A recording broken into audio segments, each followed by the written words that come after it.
Good morning, everyone. We are now in open session. I want to call to order. May I have a roll call? Danielle? President Yu, Here. Vice President Mr. Beach, Present. Clerk Dr. Eugenio, Board Member Dr. Apodaca, Board Member Mr. Nishii, Here. Board Member Mrs. Say, Present? Board Member Dr. Rios. Thank you. May I have a motion to excuse Dr. Eugenio and Chris Apodaca for personal business? So move. Second. And also, may I make a motion to excuse Dr. Olga Rios? She's ill with cold. So moved. Second by Sophia. Okay, thank you.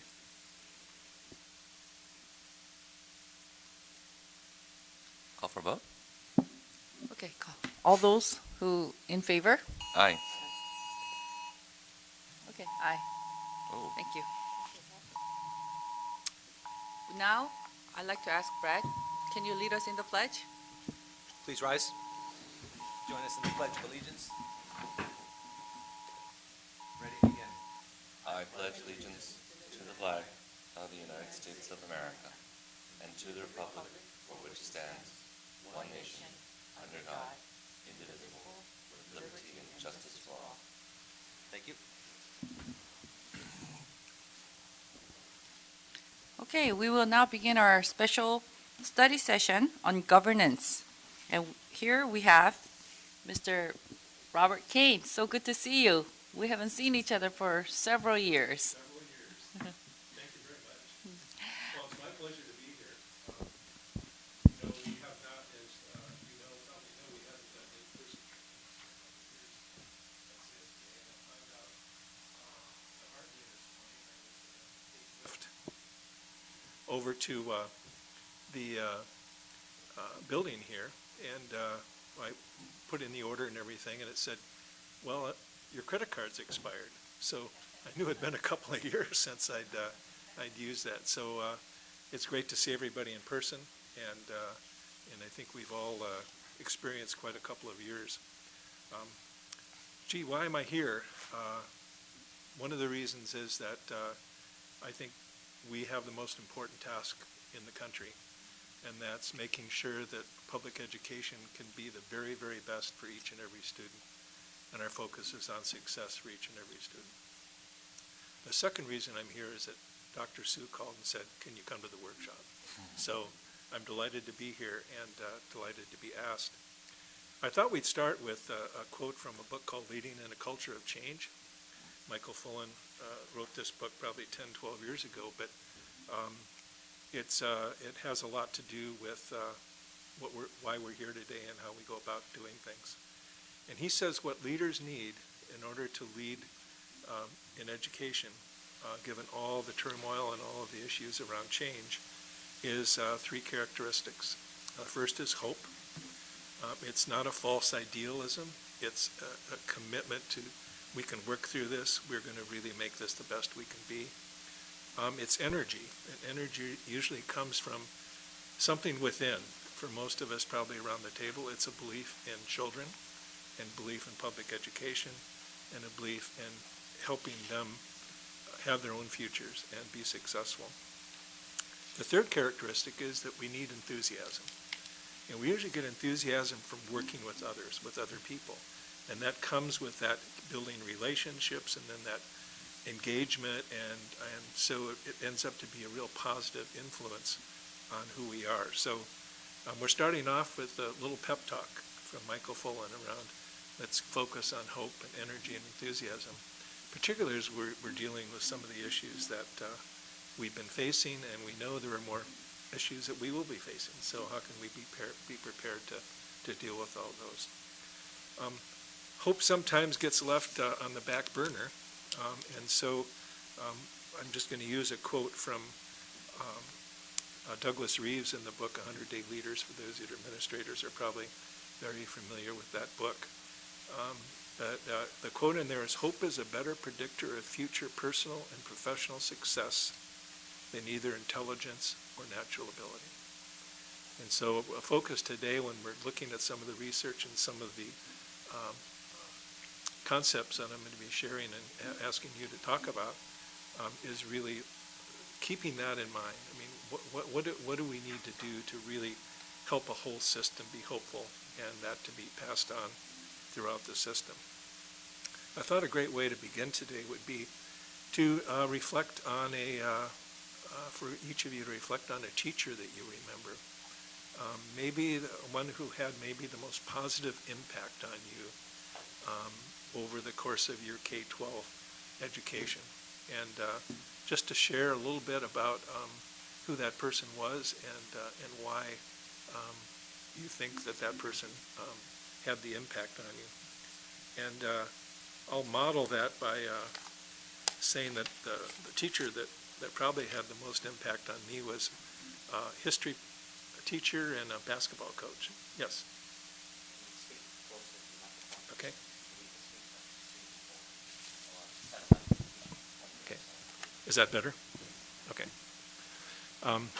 The teacher I remember was Ken Novak. Our family, my father was a presbyterian minister, so we moved several times over the course of my K-12 education. And I was about to become a junior in Rochester, New York at Brighton High School. My father said, "We're moving back to Minnesota." So here we go back to Minnesota. And from the very beginning, when the summer that we were there, Coach Novak reached out to me, included me in the summer informal practices, and then was a wonderful teacher. And it turned out that he really encouraged me both in academics and sports. It was really a great combination. I went on to McAllister College, which is right there in St. Paul, and played basketball for 4 years there. And over those years, he came to maybe 10 games that I played in. He and the assistant coach. So he clearly believed in me and my success. My father passed away when I was a sophomore in college. So his being there just was a very symbolic support for me during some tough times. So he passed away this past year. So hats off to Mr. Ken Novak. All right, let's go this way. Tuan, let's work our way around the room. Would you share maybe a teacher that had a big, major impact on you?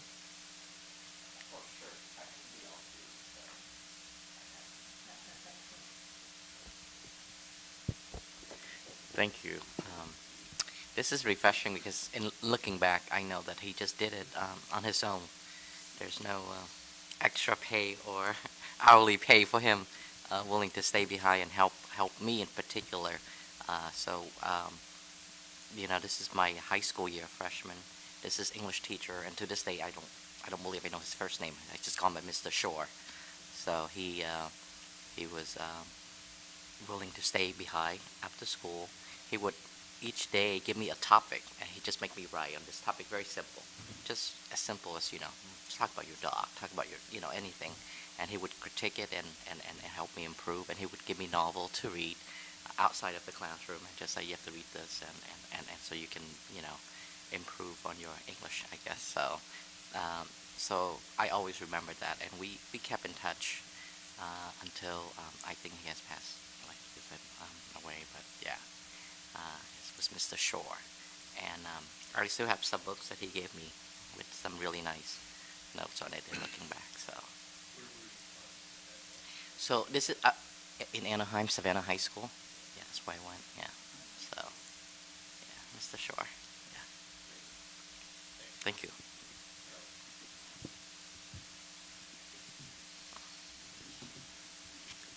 For me, it was a sixth grade teacher, Mrs. Thompson, and Mrs. Thompson just really enjoyed giving us a lot of experiences around different cultures, and she loved doing science experiments and being outside, and I think that's where my love of science began, of exploring and being curious, and she wanted to foster that in us. So I just remember a lot of outdoor activities and exploring, and she taught us.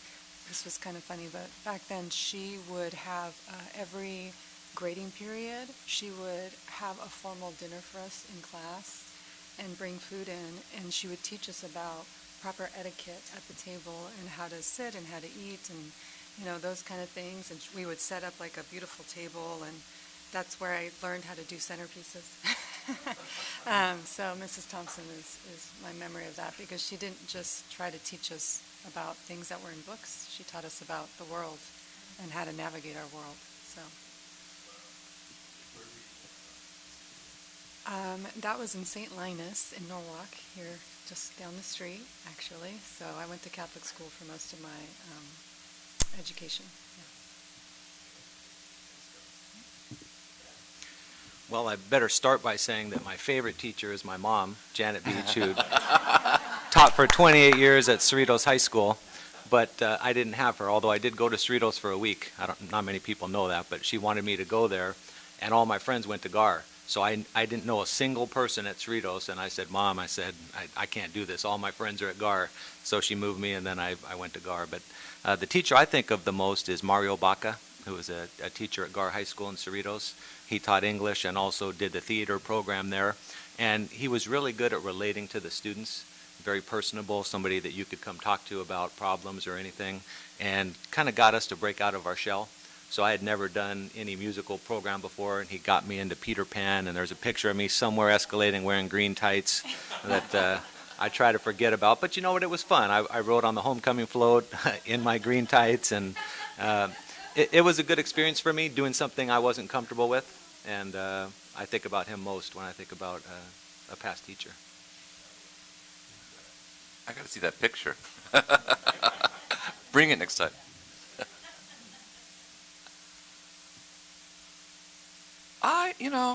High school was a while ago.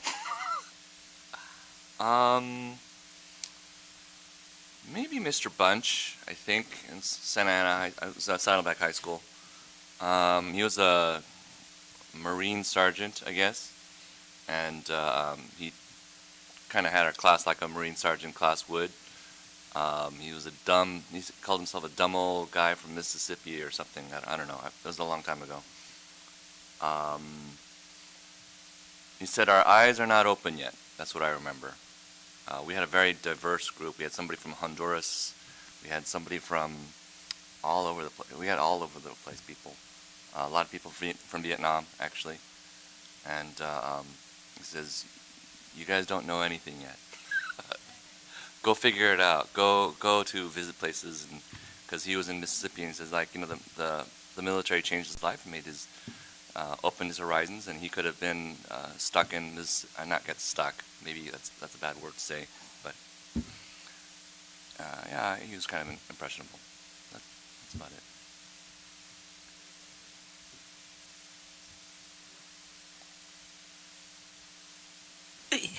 I studied, okay?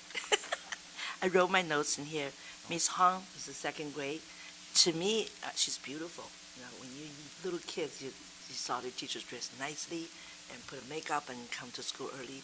What I like her most is she's love, she's compassion, she's caring, she's energy, and she gives a hope.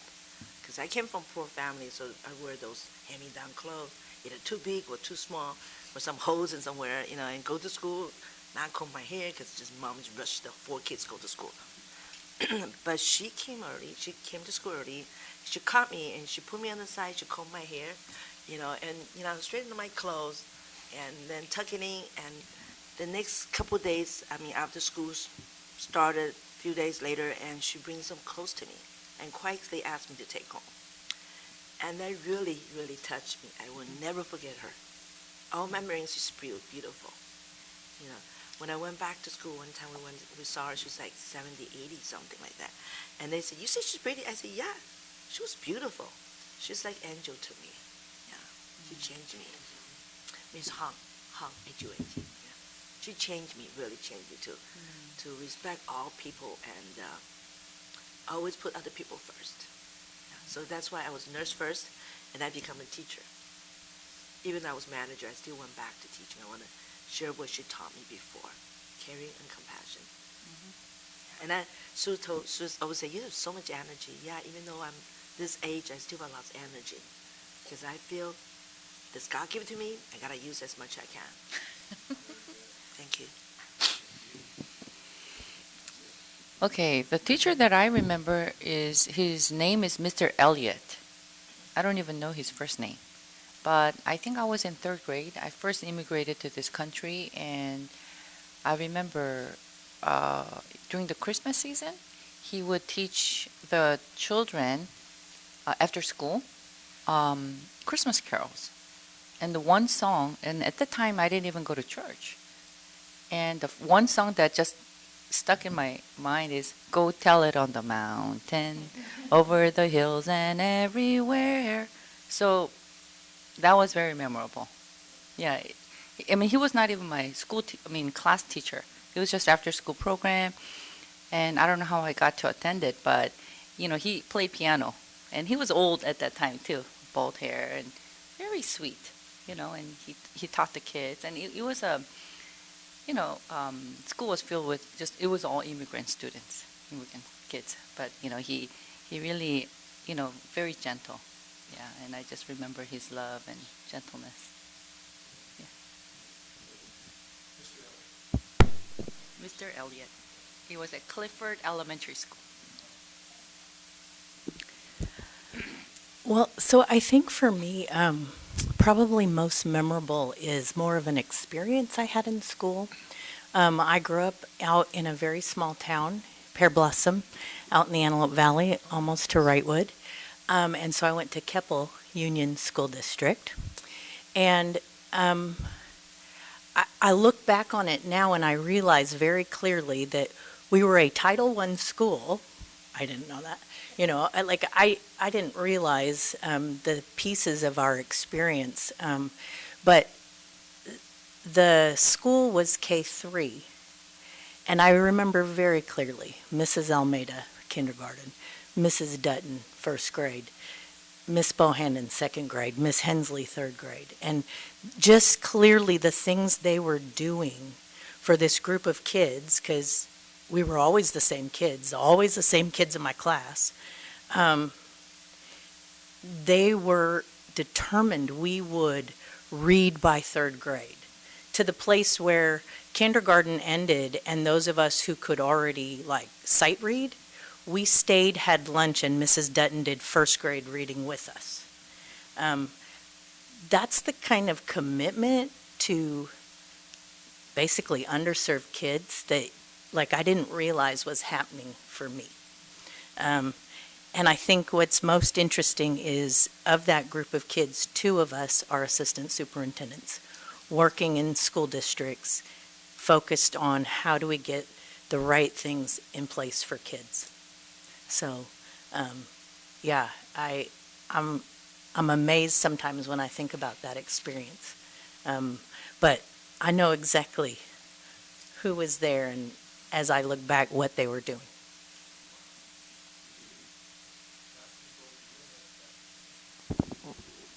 Sure. Thank you very much. Yeah, I remember the teacher really that had the most impact on me was Mrs. Nygren. This is first grade.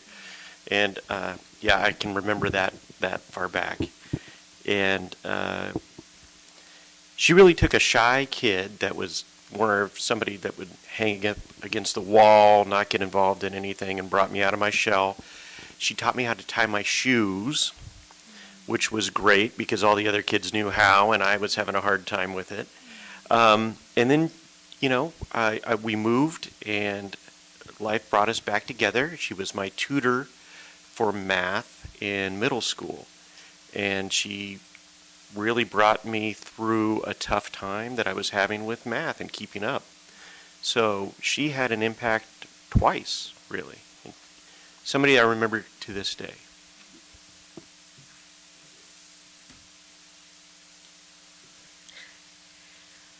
My first teacher was a kindergarten teacher, and I could only speak 2 words in English. Thank you. That's all I could say. But she wrote to us in our family There were 7 of us in our family. And she wrote for 13 years, every Christmas day, a holiday, such as Thanksgiving. She wrote to us every week. And, you know, the one thing that she always paid for herself when she was in our laundry. And when we spoke to her, I could only say 2 words, thank you. But she always spoke about the things that she wanted to make sure that we had as a kindergarten teacher. She always paid for herself. And we were very poor during those days, and I know that Sophia said as well. One of the things that she wrote to us for 13 years, every year she would write the holiday cards and the Thanksgiving cards, but I just will never forget her for the rest of my life. Wow, it's really great hearing the stories. Kind of began a workshop focused on Hellenic kids, focused on those that helped us tremendously along the way. And we focus on not only theology, but children's education for God. It's really interesting that COVID coming in 2000, there's the allowable 600,000 students around the country in 12th grade. The study, I think, is larger than any most private institute around the country, universities and private. And I think there's a lot of discussion now about personal education and who they are and what they want to do. And this was a study that concluded that it's not common to find 600,000 students with that particular class. It really amazes teachers that they're able to do this. And one of the sponsors was a response to Penn State, and they sponsored a decree that was being sponsored. And it turned out as well in that study, there were 2 comments that stood out. That students who strongly agreed with my school being able to really help the transition students, the 9 with comments strongly agreed, and I have to use the word teachers because they're excited about it. For those students who strongly agreed with those 2 statements, they were 30 times more engaged in the streets than the responses to the comments. Now that may be, I think that's a really important piece of information. Walking the halls here, you have pictures of students doing things that that they choose to do that builds on their strengths. And we all have examples of teachers who we felt believed in us personally. It doesn't really cost more money for teachers to say to kids, I believe in your future, and can convey that to them. So, you know, this is really builds the fact that students that are engaged, the research shows that it improves their student achievement just being engaged. And those of you, you know, it makes sense that that's the case.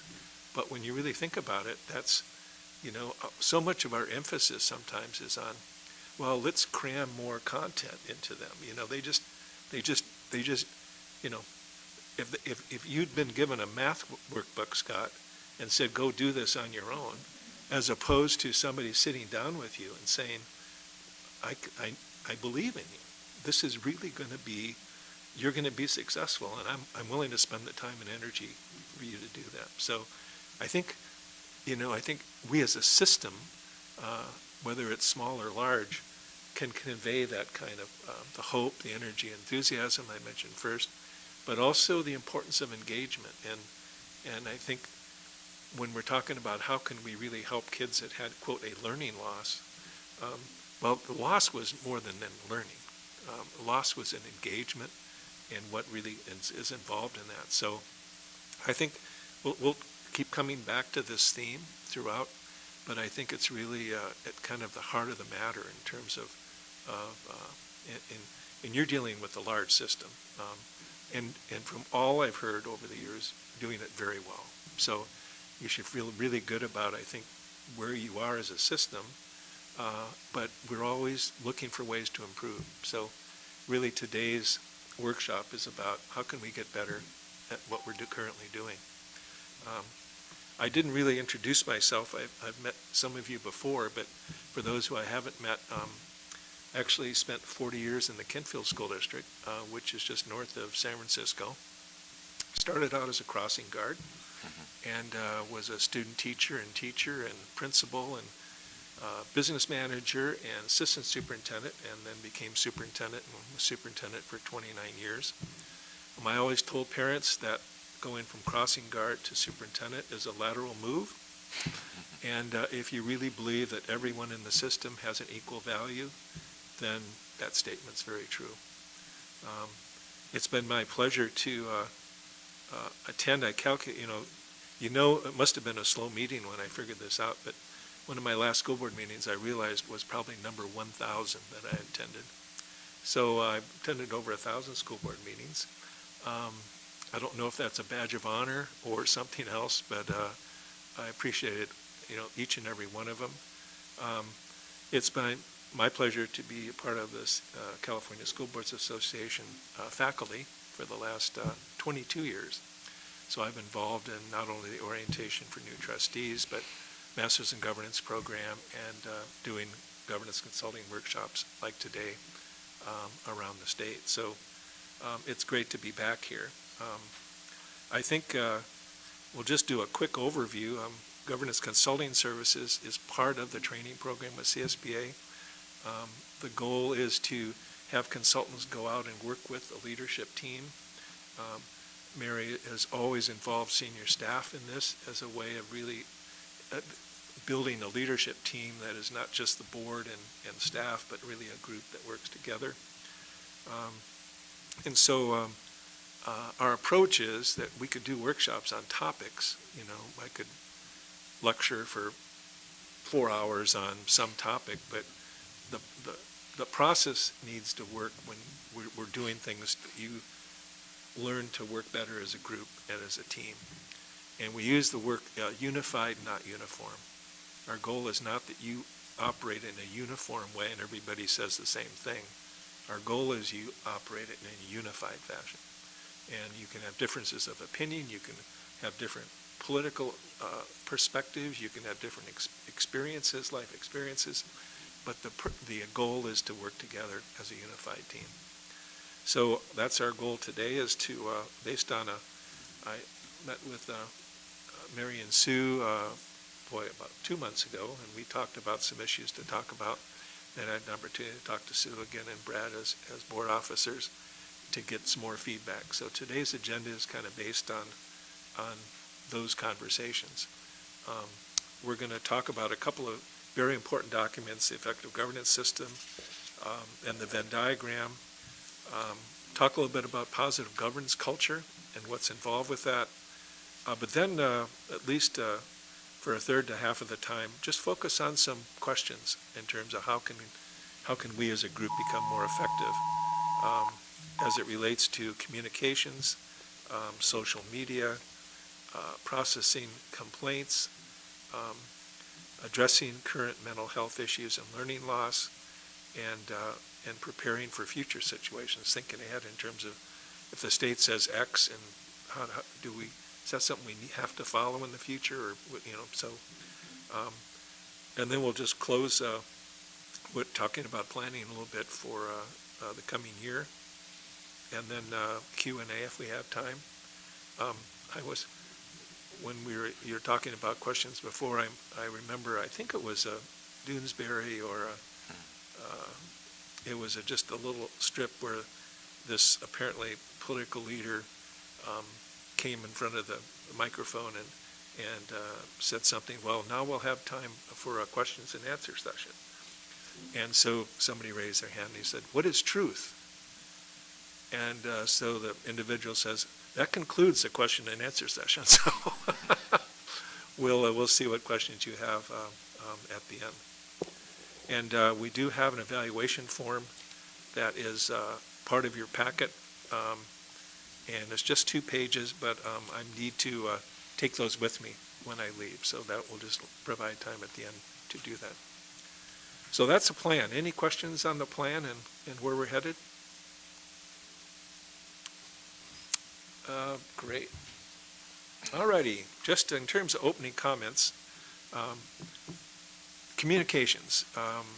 And I think based on my experience, and this is just my experience, I would say in school districts that 90% of the problems that we face are communication problems. So an enormous amount of time when you're looking at issues and problems, I would say in many cases it's communication problems. So you're not alone, and we're not alone dealing with communication. It's a challenge.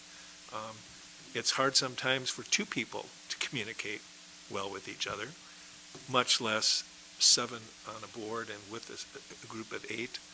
You know, when you have 7 board members and a superintendent, that's a group of 8. When you think about it, think of the number of one-to-one interactions that you have within a group of 8. It's 28 one-to-one relationships. Well, that's a lot. That's a huge responsibility in terms of, as the group, being able to communicate with each other, understand where each person's coming from. And so, big challenge. I had a board member years ago who made the statement, a problem aired is a problem half solved. So sometimes just throwing out an issue, you're starting the problem-solving process. So a lot of times it's really important not to hold those back. You know, you may be thinking, couldn't we do something better about this, or how can we deal with this? So sometimes just bringing it out in the open is a way to start that problem-solving process. And then the importance of nonverbal communication. This is a great story. I have a cousin, unfortunately he's passed away, but he was a counselor in a high school in western Minnesota, a town named Wilmer.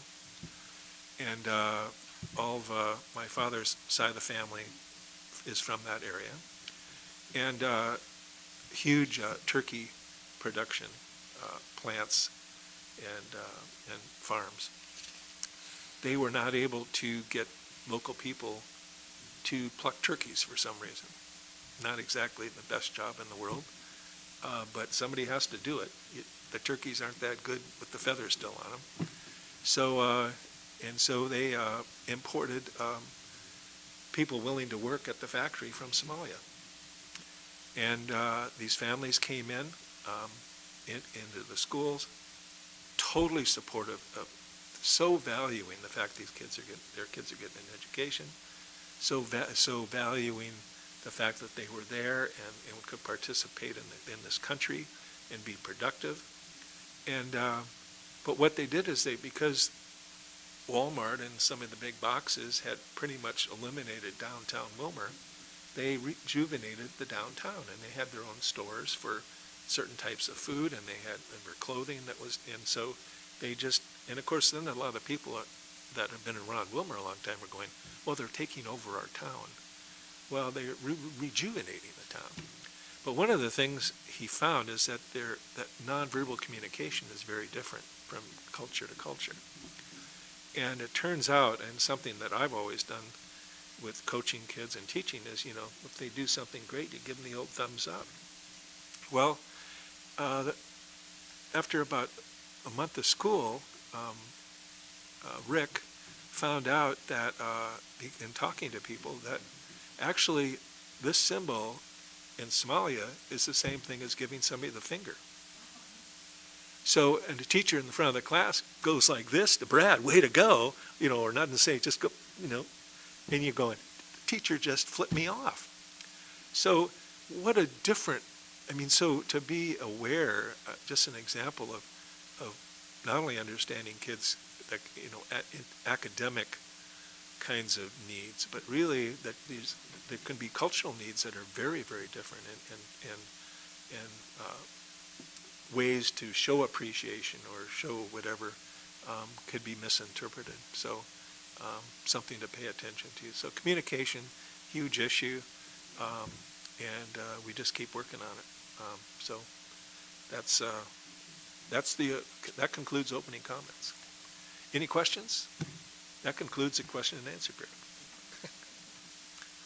Well, great. Well, let's look at the effective governance system. So if you look at your folders, you can see there's a colored visual called the effective governance system. There's another visual we call it's a Venn diagram. And we also some materials, and we may make reference to them today. A lot has to do with managing board meetings in turbulent times. I've got a sample governance calendar, sample handbook, and then we've got your discussion guide for today. And then I mentioned the evaluation form, which I'll collect at the end of the day. So with that, let's look at the effective governance system. So just take a minute and look at this for a minute. We've made some changes in this in the last year. It was based on the work that Davis Campbell and Michael Fullen did in the book, The Governance Core. I'm sure some of you are familiar with that book. And so we've made some changes. So I want to update you on what those changes are since the last time I was here. But this is a great way to think about effective governance. And so I'm just going to give you a quick overview. Then I'm going to ask you, I'm going to assign you one of these components and ask you why that component I've assigned to you is so important to the overall system. So let's look at that first rectangle, individual governance mindset. So we've identified 8 characteristics of an effective trustee and superintendent. This applies that what it means to have an individual governance mindset. If a person has that mindset, they're very mindful about who they are and who the board is and the overall effectiveness of themselves and the board. And people that are mindful are thinking big picture. They're thinking, let's really pay attention to everything that's going on. They're systems thinker. They realize that a system like ABC Unified is made up of a lot of parts. It's a very complex system. And to really takes a long time to kind of understand how all the parts work and how they, so thinking as a systems thinker is a second. These folks are prepared. They come to board meetings prepared. They're willing, they know exactly what they want to do and how they want to do it. Welcome. And so the following that is deep learning. We're just talking for a few minutes about the effective governance system, and I'm with CSBA. And I don't even know if I belong here, but I came here wondering if there's a chance for bring up a topic of student and my daughter. And it's not getting any answers from anybody, so I saw this online and I decided to come here. It has nothing to do with, I'm sure what you're getting into today, but okay. Certainly. If there's a chance to speak, I would appreciate it. The time for public comment, I think, has passed, but Sue, how would you like to handle this? Do you want to schedule time at another time to do that, or how would you like to handle this? I'll be honest, this is concerning the prom, and I am finished this a time limit of, it's next week, so I can't get an answer now. I basically have to continue on public forums, social media, if I have to, but this is something that I really firmly believe in, and I wouldn't be here, I'm coming here on a torn meniscus, what I should be walking on, but this wouldn't matter. Can I arrange a meeting for you to have a meeting with our superintendent on Monday? Well, to be honest, I've been talking to so many people, and all I'm told is, we'll call you, we'll be in touch. Because, Nothing has happened. because I would hate, Liz Sue yesterday promised to call. Promised to call from the principal. Promised to call from the vice principal. sure, No calls. I came here in person before closing time. Tried to Okay. find somebody in person. okay. I'm sorry, but we have a No, meeting. I understand you Yeah, have your agenda. so I would hate for you to wait for our meeting and make a public comment, so if you leave your name and number, our staff will follow up with you. Yeah, sure. Thank you. Madam President, if we just give him the few minutes, okay, never mind. That's fine. Okay. Yep. So, let's see. Should we take, you want to just take a couple minute recess and bring people back? Or do you want to, I'm happy forging onward. I mean, this is important and this is important, so Okay, we can take a few minutes recess. why don't and we just reset. take a couple minutes? Okay, And thank if you. that can be resolved and, Sure, sure. cool.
We are back in open session, and we have two staff assisting a parent because our public comments is at the end at 1 o'clock, and we don't want anyone to wait that long for this governance meeting. Back to you, Mr. Kane. Thank you very much. Great. Well, thank you. Well, as we started off talking about effective governance system, and there are really 7 components. We're looking at the first one, which is individual governance mindset, that first rectangle, and we talked about mindfulness, systems thinking, preparation, deep learning. Deep learning is a kind of enhanced preparation where you really are studying the key issues in the district and how all of those are important to what the board does. Strategic focus is broader than just, or more specific than just focus. It's, we all, there's so much to do and so many areas to work in. We have to be strategic about how we spend our time. And you folks here in ABC have done a great job with having strategic goals and success indicators. We're going to talk about those a little later, but so strategic focus is key. We talk a little bit about manner. As we know, nonverbal communication is over half. The research shows 55% of our our manner is nonverbal. 35% is tone of voice, and only 7% is really the words we use. So to really pay attention to how we interact with each other, not only with the words, but with the nonverbal communication as well as tone of voice. Commitment, you obviously are all totally committed to what you're doing and committed to education and public education and to the students of ABC. Confidentiality, a very important component of individual governance mindset. Confidentiality is so important to a governance team. If someone breaks confidentiality, it usually has an eroding effect on the team.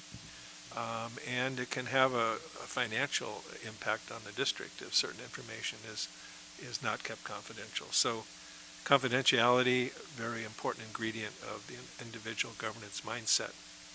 So you've got that first rectangle there, individual mindset, then skip over to that green one in the middle. And that's really what's involved in the team governance mindset. Your roles and responsibilities. This unity of purpose is so important. Now we've added the words with a moral imperative. That really comes from the governance core book. They say that we don't have a choice about being unified. There's a moral imperative about what we do that's so important. We don't have the luxury of not being unified. Again, it's not uniform, but we need to make that commitment to be unified as a group. And governance teams need 3 things. They need governance principles to work on. They need to have norms and protocols. Norms talk about how we treat each other. Protocols talk about how we operate as a governance team.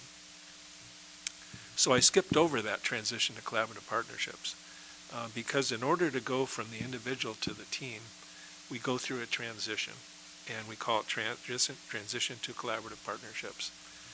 And that means that, as I mentioned before, we have a responsibility to have a positive relationship with each other person on the governance team. Again, you don't agree with each other, that's okay, but you make a commitment to be a member of a team.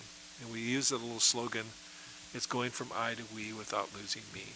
You're not giving up your individuality, but you're making a commitment as a member of a team. And we've all been a part of successful teams, softball teams, baseball teams, basketball teams, debate teams, music groups. We know that you need to make a commitment to the whole group. And it's not just about you, it's about the group. And that's an important concept. So now we'll skip over to that next section, fulfilling responsibilities. Because the board has 5 responsibilities. You go to the grocery store. Over the years, Sue goes, grocery store, somebody says, what in the world do you do as a board of trustees? She says, it's very simple. We have 5 responsibilities. We help set the direction for the district. We establish structure. We provide support for the system. We ensure accountability. And we provide community leadership. 5 responsibilities. Well, then you drop down to that district function. So the board has these responsibilities in all of these areas. You have staff that work to implement those, but the overall direction of all these areas, student achievement and setting direction and finance facilities, comes from the board. And then the staff implements what you've asked to accomplish and provides you feedback in terms of success of various programs. Now, dropping down to that bottom line, current trends and issues in public education. You can see it kind of covers the whole line. All the arrows go above. You know, we have to be constantly on top of all the current trends and issues in education. The last 2 years have been filled with them. And so, you know, how can we be aware of what's coming up, what's next, you know, what happened next door that could happen here? You know, what's the latest in terms of thinking about student engagement and mental health for students and learning loss and all the topics of, you know, equity and finding opportunities for success for each and every student.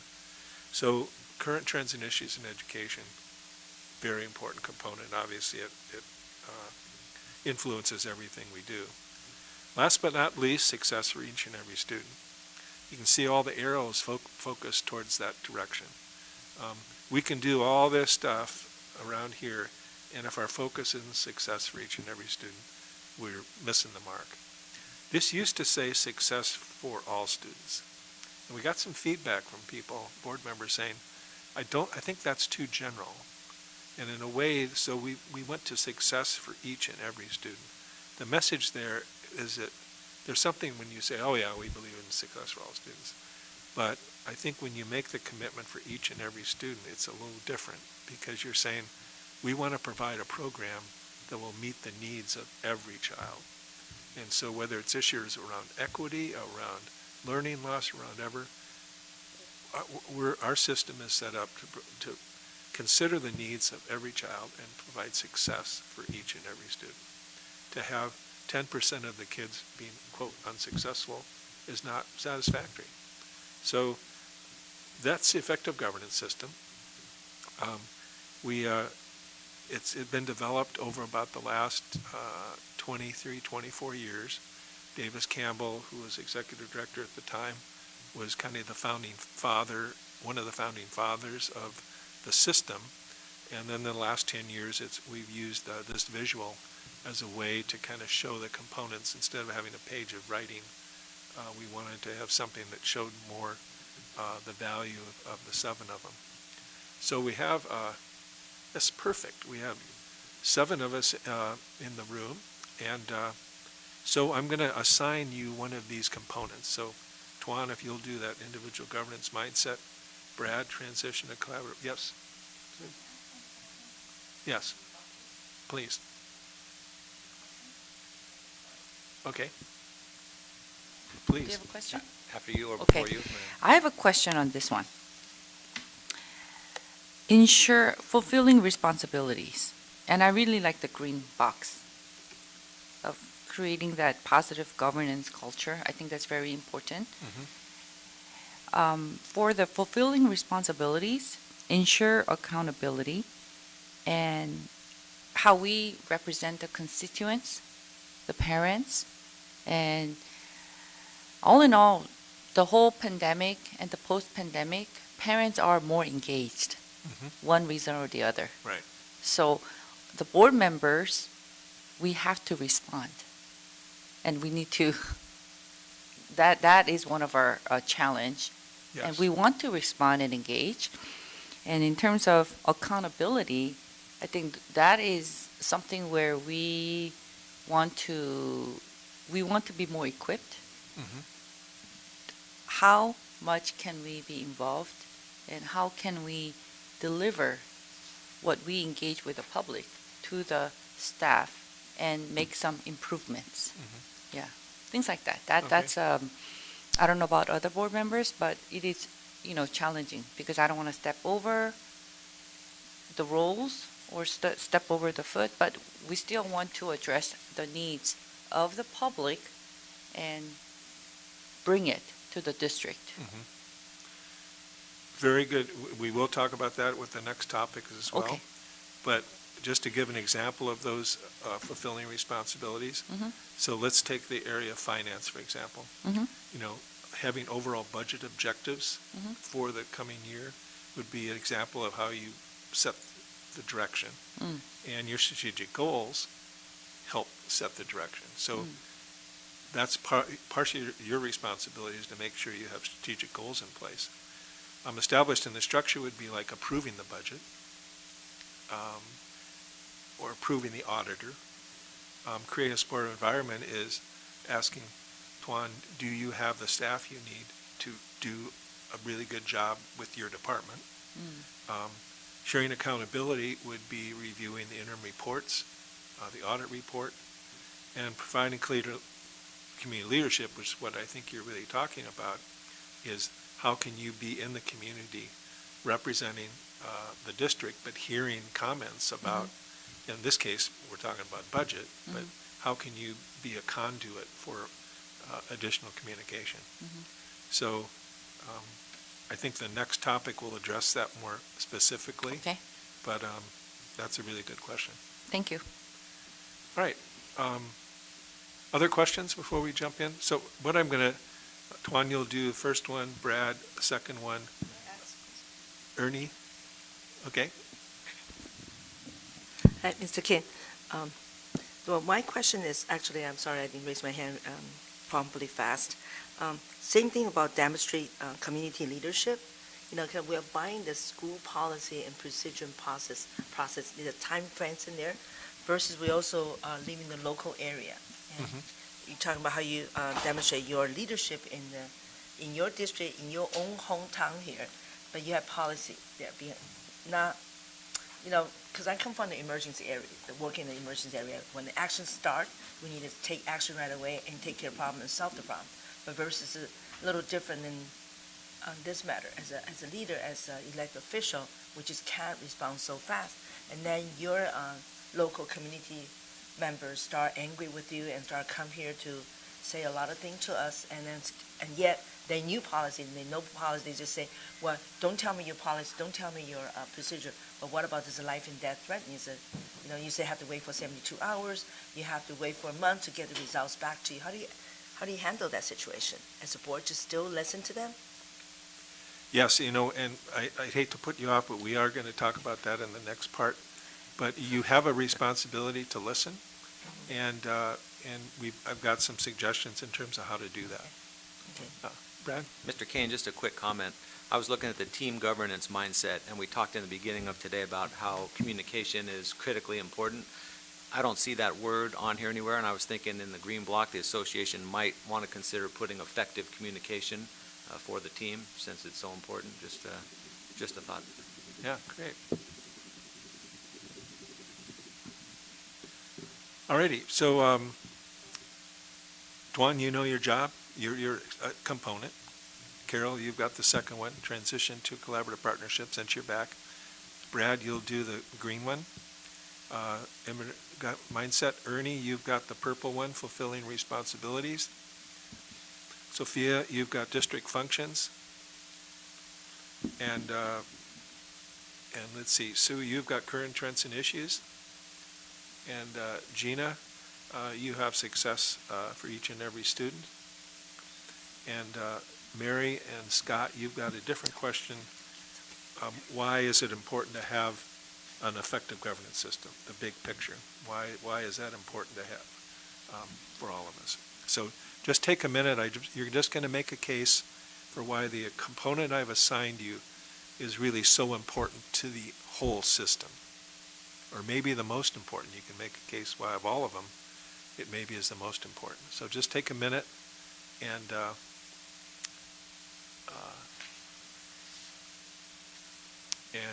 be ready to kind of make your case for that.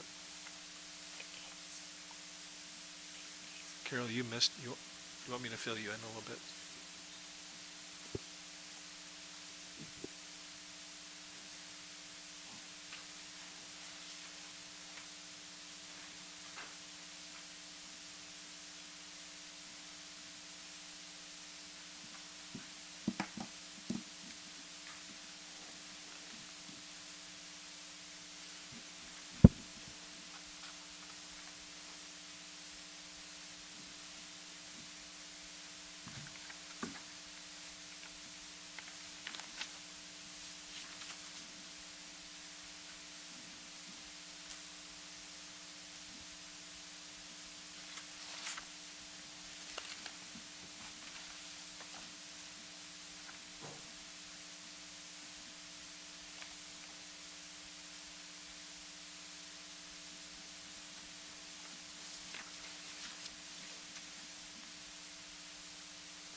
Okay, just everybody, anybody else need more time?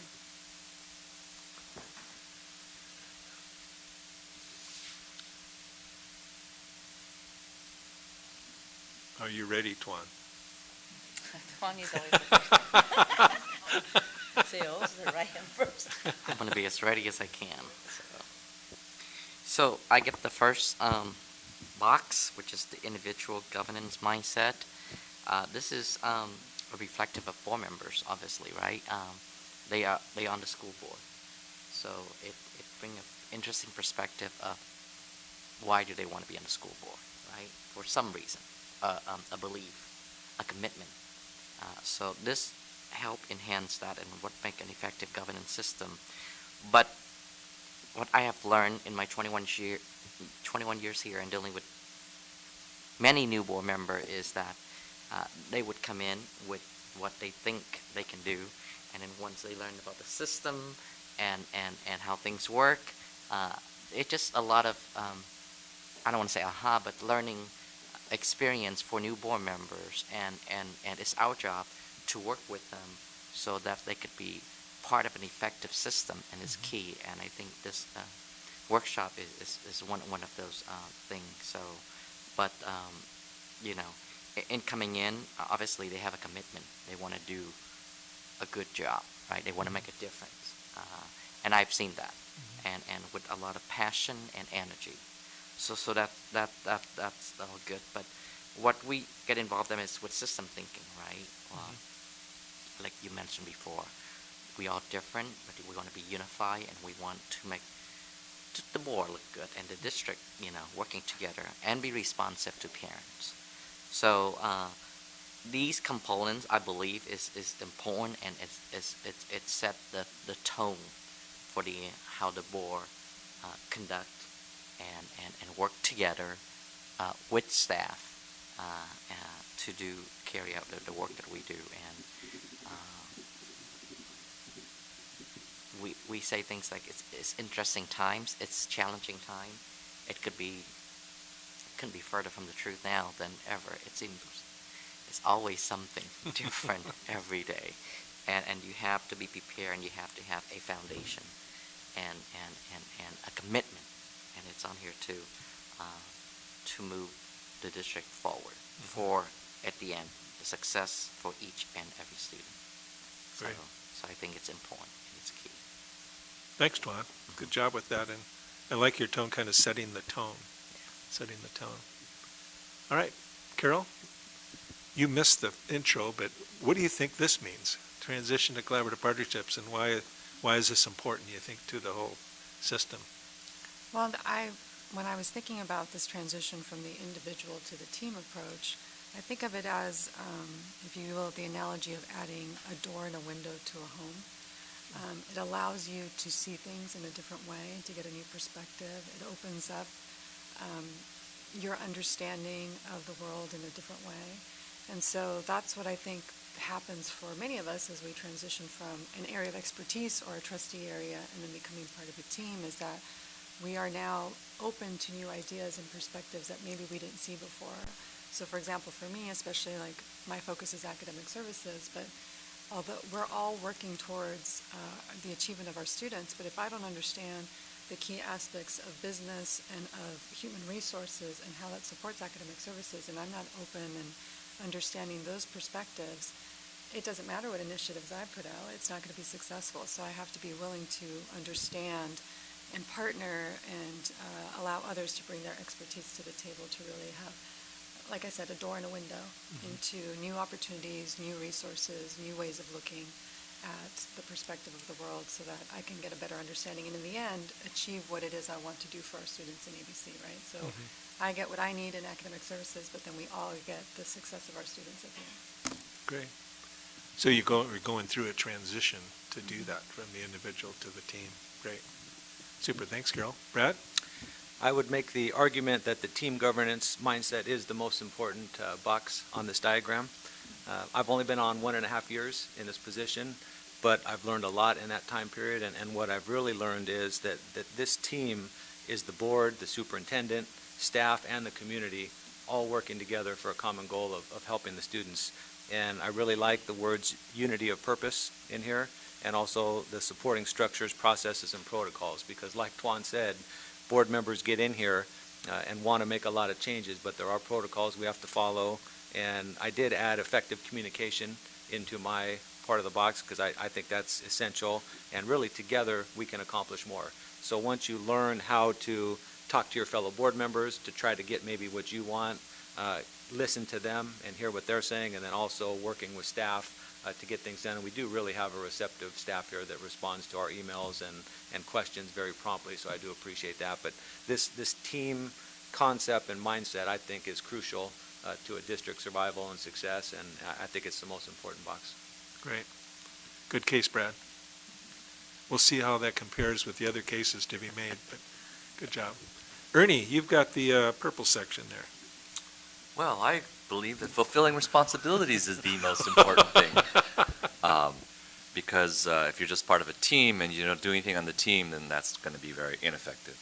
So this job is as effective as we want to make it, right? We put as much effort into it, we're going to get a lot out of it. And these are all unique in terms of it says it set directions, establish structure, ensure accountability, but also demonstrate community leadership. And that means listening to all of the voices, not just the ones that you hear that are the loudest and they're clamoring. Hearing those voices, but also hearing the voices that aren't necessarily at the boardroom, and making the hard decision, because that is what community leadership is. Sometimes it is being unpopular. So fulfilling our responsibilities includes taking all the good, which is going to all those great award ceremonies and smiling for the camera, and which seems like most of the job.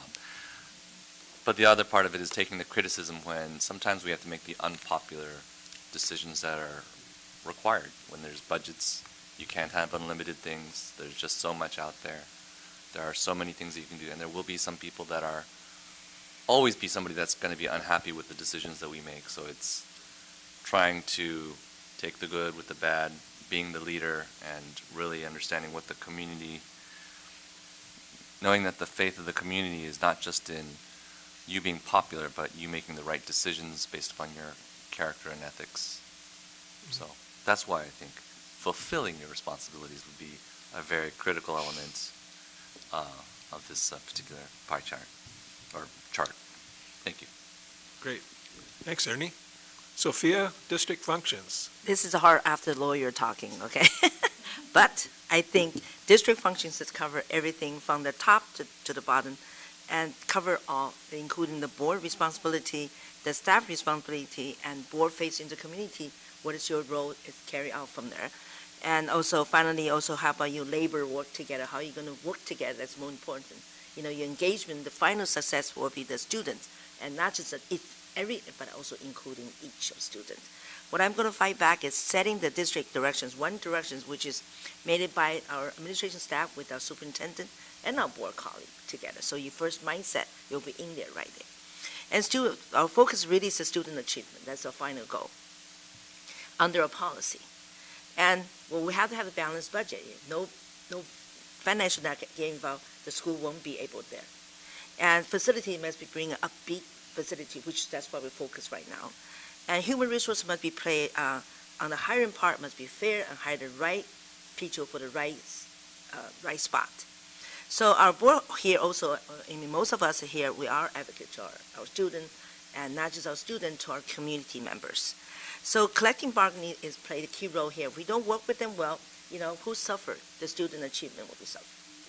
So overall, the district function covers all entire thing. We're talking about the government mindset. We're talking about a team, and we're talking about the fulfilled responsibility, not just only to the student, but to the staff that you hired, and to the student, and to the parents. So district functions are very important. Focus one direction. That's my end. I'm sorry, Would you say, I think Sophie, would you say it may be the most important? they're the most important. Oh. They cover the whole thing. Good job. That's all the work the board has, all the content areas. So that's an enormous job when you look at all those responsibilities and the district functions. Okay, Sue, current trends and issues. Okay, the current trends and issues in public education.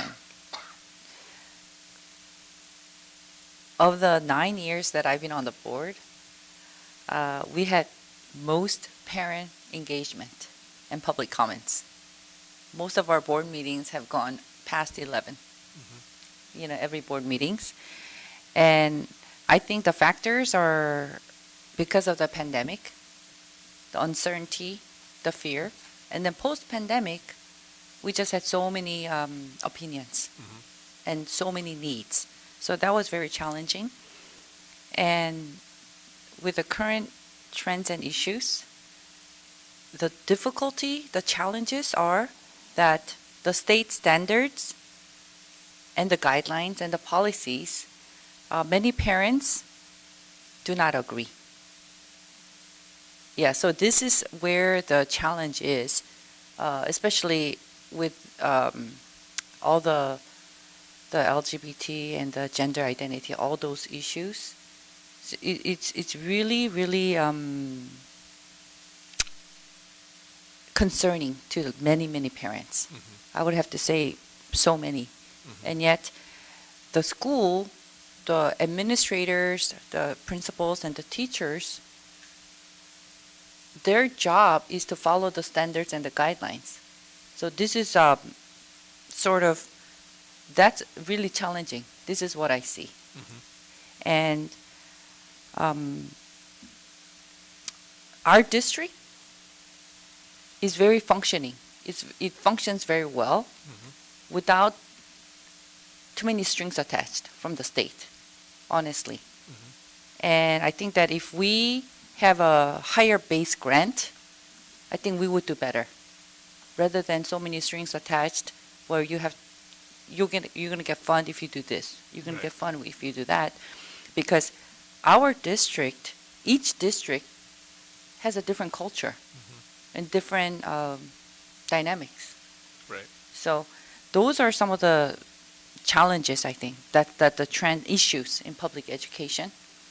And what I found in the 9 years, our district does attract and retain teachers who love children genuinely, and they love teaching and being with kids. And I think those are very valuable qualities. And the restrictions and the policies is actually a real distraction. So that's my thing on the trends and the issues. Pretty important component, it sounds like. Yes. Yeah. Very so. Good, thank you. Okay, Gina, how about success for each and every student? I kind of like that my topic probably is the most important. It's why we're here. It's why we exist. And I think when you look at governance from the perspective of a public school, it is the one thing that kids are guaranteed, regardless of where you grew up, how you came to be here, the language you speak. It's the guarantee for kids. And it's the thing that was put in place for the success of our nation as a republic.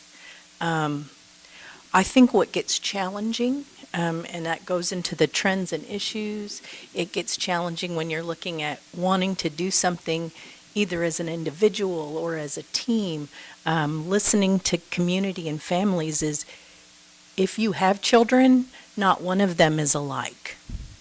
And we are tasked with doing something right for each kid who is so unique and so different. That is an enormous task, and yet it's a calling. And so I really see all of these things, if they're in place and if they're done well, the decisions we make can allow for each kid with their uniqueness, with their individual needs, to have those needs met so they can be successful. And it's hard, I agree, Sue, when different voices want all kids to have one thing, and that's not the way kids are, at least not the 3 that lived in my house. And it's definitely not the 4 children that I grew up around. as a kid, we were all very unique. So I think trying to keep that in mind in terms of decisions that are about, can this work for every kid? Then we should do that as a district, as opposed to this, does this just work for one kid? Can we put enough things in place? And that's where, like Carol was talking about, the work they do in academic services to meet the needs of such diverse kids, and the work Tuan does to make sure the money is there to meet those needs, and the work I then get to do to find the right people. It's critical. So the policies and the things that the board does set us up to be able to help each and every kid. So you have a pretty important piece, don't you there, Gina? Yes. I love your term, lifetime guarantee. It's a great term. I think that's super. You know, we encourage actually board members and staff in a school district to know the exact number of kids in the district. Because if you know that, if you believe success in each and every student, then there's a certain number of students that you have in the district. And the reason is that if you ask somebody how many grandchildren they have, they don't say about 3. You know, around 4 or 5. You know, I mean, it's if everyone's important, then to be able to say we have 18,463 students in our district, not about 20,000. I mean, it's, you know, so it's a message we send, I think, with some of the words we use. So let's, we gave Scott and Mary the job. Scott, why don't you, what's your perception about the importance of having a whole system like this? I'll start out first. Oh, Mary gets to go first. Yes. Scott, is it okay if Mary goes first? Why is it important to have the whole system in place? That's your question, Yes, correct? right. I feel that fulfilling responsibilities is the most important one, because we set the direction with strategic goals, we establish the structure, we create supportive environment, we ensure accountability, and we demonstrate community leadership. I think those are the most important things that we do for the last 11 years, I think. And so I think that's important for us to all be aware of. So you kind of see that as the hub of the wheel. Yes. In terms of making it all happen. That's correct. Great. Scott?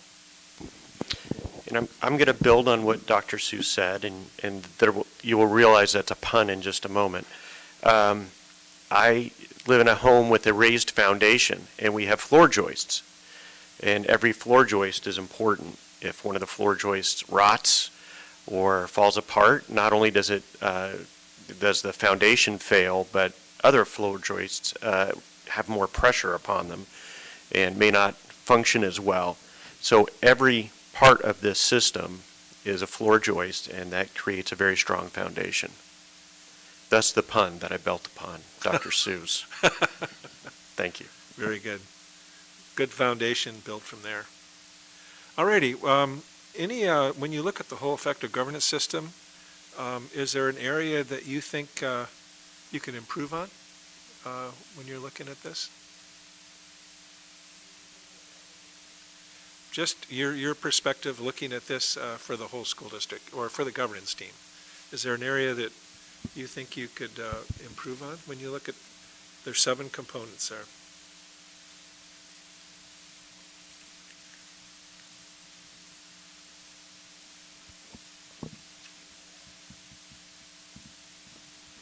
I think we can improve on success for each and every student. I feel that sometimes the students are not inspired by their teachers and other faculty members. It's important that we include every student in the process. Great. Fulfill the lifetime guarantee for a quality education. Great. Any other comments? I feel that now we're into the social media age and how quickly rumors and other things spread in that environment, that we could do a little bit of a better job communicating with parents immediately upon something happening, even if we can't tell them, hey, this exact thing happened, but hey, there was an incident here, we're looking into it, sheriffs have been notified, or whatever. That would put them at ease and maybe slow the spread of misinformation and other things. So just due to the way society is now, I think that's critical for us to look at. Maybe changing our operating standards or how we do things to get information out right away. Right. So, and reacting appropriately to something like the increase of social media. So, great. Any other, yeah, Sophie? I feel the same way too. The outreach is so important nowadays. You know, we live in another century of life. You know, Facebook. How do you communicate with the not just only because many times we post on a school board district website, but however, how many people really have chance to go look in the school district? Of course, we're expecting parents to look at that, but unfortunately, not all of them will go to our website. I think I agree with my Vice President, Mr. Beach, talk about how we're going to reach the outside more broadly to everywhere, the local newspaper and Facebook or Instagram. Once something come out, we need to post right away. Don't be delayed. And then we'll connect with our community is most important right now for me to learn from that, to actually participate that. Very good. Thank you. How can we tell our focus is on success for each and every student? What should you notice around the district that the focus is in fact success in each and every student? What are some of the things that you see and that you hear or you have from a personal experience that the focus is success for each and every student? Thoughts? I think one important process that we do have in place, but we could always improve upon, and I mention it because it's part of our LCAP process, which is making sure the different voices of our educational groups are heard. So that includes our teachers, it includes our students themselves, like we just finished a round of student voice forums, making sure we're asking students about their experiences. It includes parents, not just surveys that go out online, but meeting with parents and gathering that information. It includes our site leaders, our district leaders. So just making sure that we're including those voices, that it's not just the voices of the loudest, right? Because there's always the loudest, but the voices of those groups of students that may not always have advocates or have people at the table that will speak for them. So the outreach in that respect of gathering that information is really critical part that we do consistently. And there's always ways of improving that, I think, in how we do our outreach. Great. Well, that's great. You know, collecting information from students, very valuable from that perspective. So in Yeah. terms of success for each and every student, I'll speak for a board member that's not here, or interpolate what she might say, in which that sometimes we need more attention spent on those particular students in those particular areas that have particular specific needs that are unique to them, or it's RSP or economically disadvantaged areas where it's not necessarily the money, but maybe it's the attention. It's the way we do things in those particular areas. Again, it doesn't necessarily mean money. It just means maybe things that we do, how we address those particular issues. So that Very would good. be one way we would address the success for each and every student that's different in each and every different part of our district. Thanks. Great. And I'd like to bring attention to the average student. I feel like the education system do have a focus on, how we had GATE program, the students, high achieving students, and then the students who have learning disability at the bottom. So there's funds, specifically those groups, but the students, the bulk of students in the middle, they are they fall through the crack because there's not much attention to that majority in the middle. And of course, there's no easy solution to that group because we have to follow the funding. On that note, I know there was teacher appreciation that was 2 weeks ago, right? And I wanted to bring this up to our board members, maybe we can send a special appreciation to all the teachers in the district, because as you said in the beginning, teachers need encouragement and be appreciated.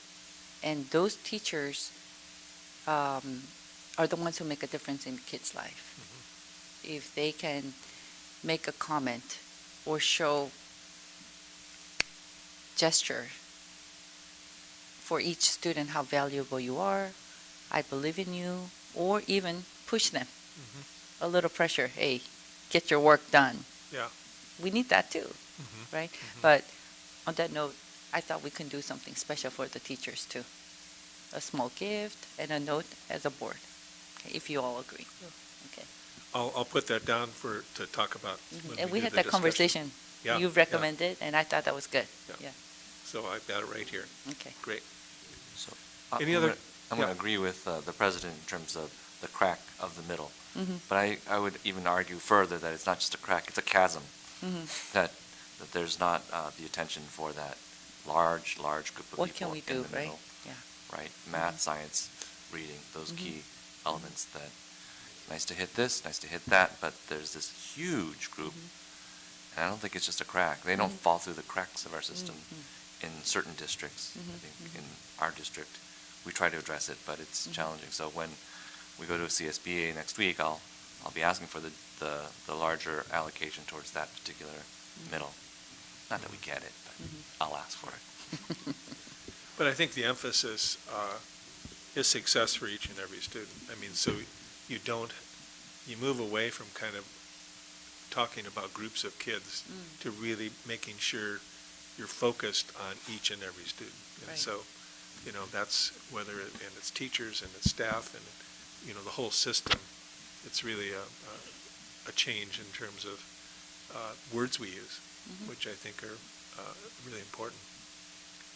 Hey, Robert. Yeah. Before we move on, I just wanted to say, if you look at our dashboard scores and our graduation rates, overall, this district does a wonderful job of helping our students. And being on the board, getting to see all of our funding, one-time monies, we have spent a significant amount of money to help kids with lower scores in certain areas and gone just to them. So we are trying to help each and every student that needs it. Great. So Super. that's been nice to see. Great. Well, good. Well, let's shift gears and take a look at the other visual that you have a copy of. And as many of you may know that the Venn diagram actually has a history in mathematics, and it was originally used to describe numbers, similarities and differences. And so and it's been applied now to all kinds of learning situations, but I find this is maybe this and the effective governance system are two of our best teaching tools, because this particular visual really, I think, helps us understand the main roles of the board and the main roles of staff and what is really a shared responsibility. So take a look at this just for a minute, just as an individual. And our question here is, what do you think this visual is attempting to teach us about the roles and responsibilities of the board and the staff?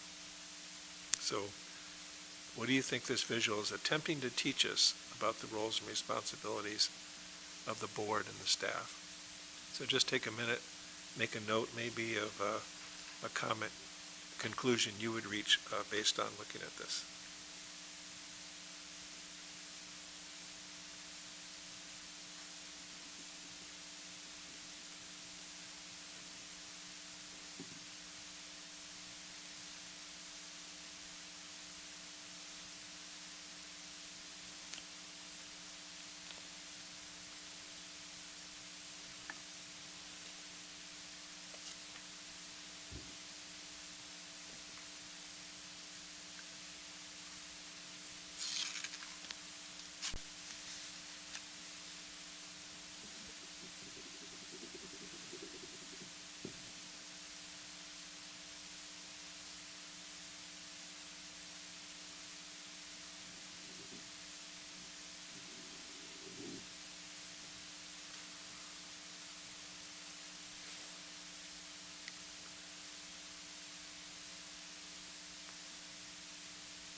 Okay, we're going to go the other way around this time. We're going to start with Mary, and you'll share an observation, Mary, and then we'll work our way around. So it'll be hard for Tuan to come up with one because they're going to be so great, all the comments. So it's going to push Tuan to really come up with something.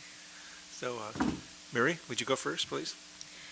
So what do you think of this visual is attempting to teach us about the roles and responsibilities of the board and of the staff? I think that each of these areas, value-driven, administrators, teachers, and staff, skill-driven, how and the what, these are the important goals that we have already successfully achieved. And I think that, in moving forward, there are some things that we need to continue to achieve, but I think that, at this point in time, I think that we have already achieved them. So you feel your perception is you're doing a pretty good job with Yes. that. Okay, great. Thanks, Mary. Gina, what's one takeaway you have from look at this drawing? I think if you have a clear set of what you believe, what the vision is, the staff can then enact that vision so your goals and your indicators can be met. If you're getting multiple visions from multiple people because there's not a cohesive plan, it means that staff is working on multiple things and not moving in the same direction. All right, so really the key role of the board in terms of the very clear vision and then the importance of strategic goals and success indicators, the board giving direction through those and the staff receiving direction through those. Okay. Yes. Great. Sue?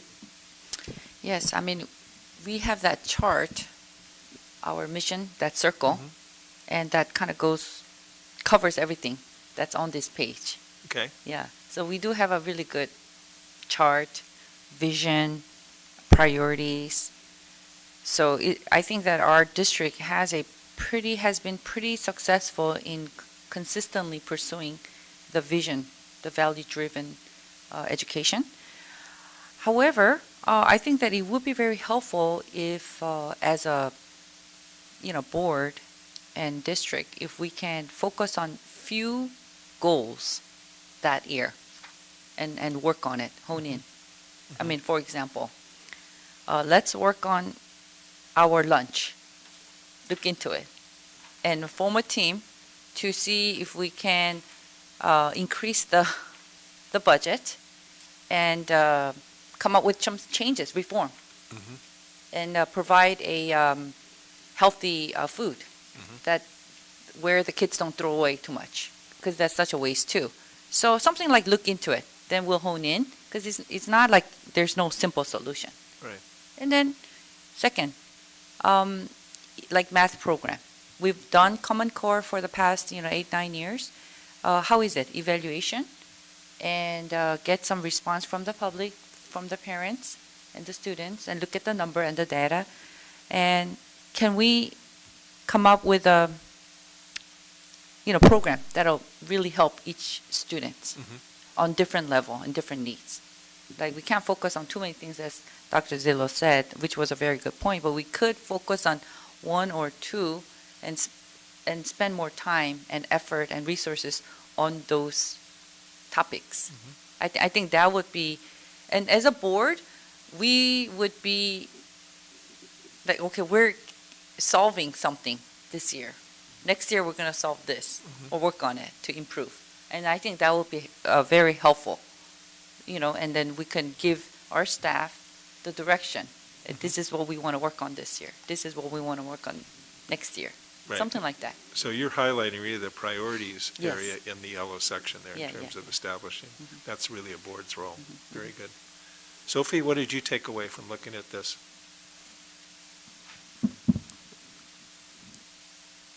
I have a hard time to push this button. I looked at both pages here, 1 and 2 and how, and the other one is original what we're trying to present. Go back again. What is our focus today? The focus is the governing board. What is our goal? What we imply to work towards our goal, how we reach the goal. So to me, they're very, and then when you set the color on this one, when you talk about vision arts, so it's definitely will be the yellow color to me, and set up your belief and vision and prioritizing what you want to do.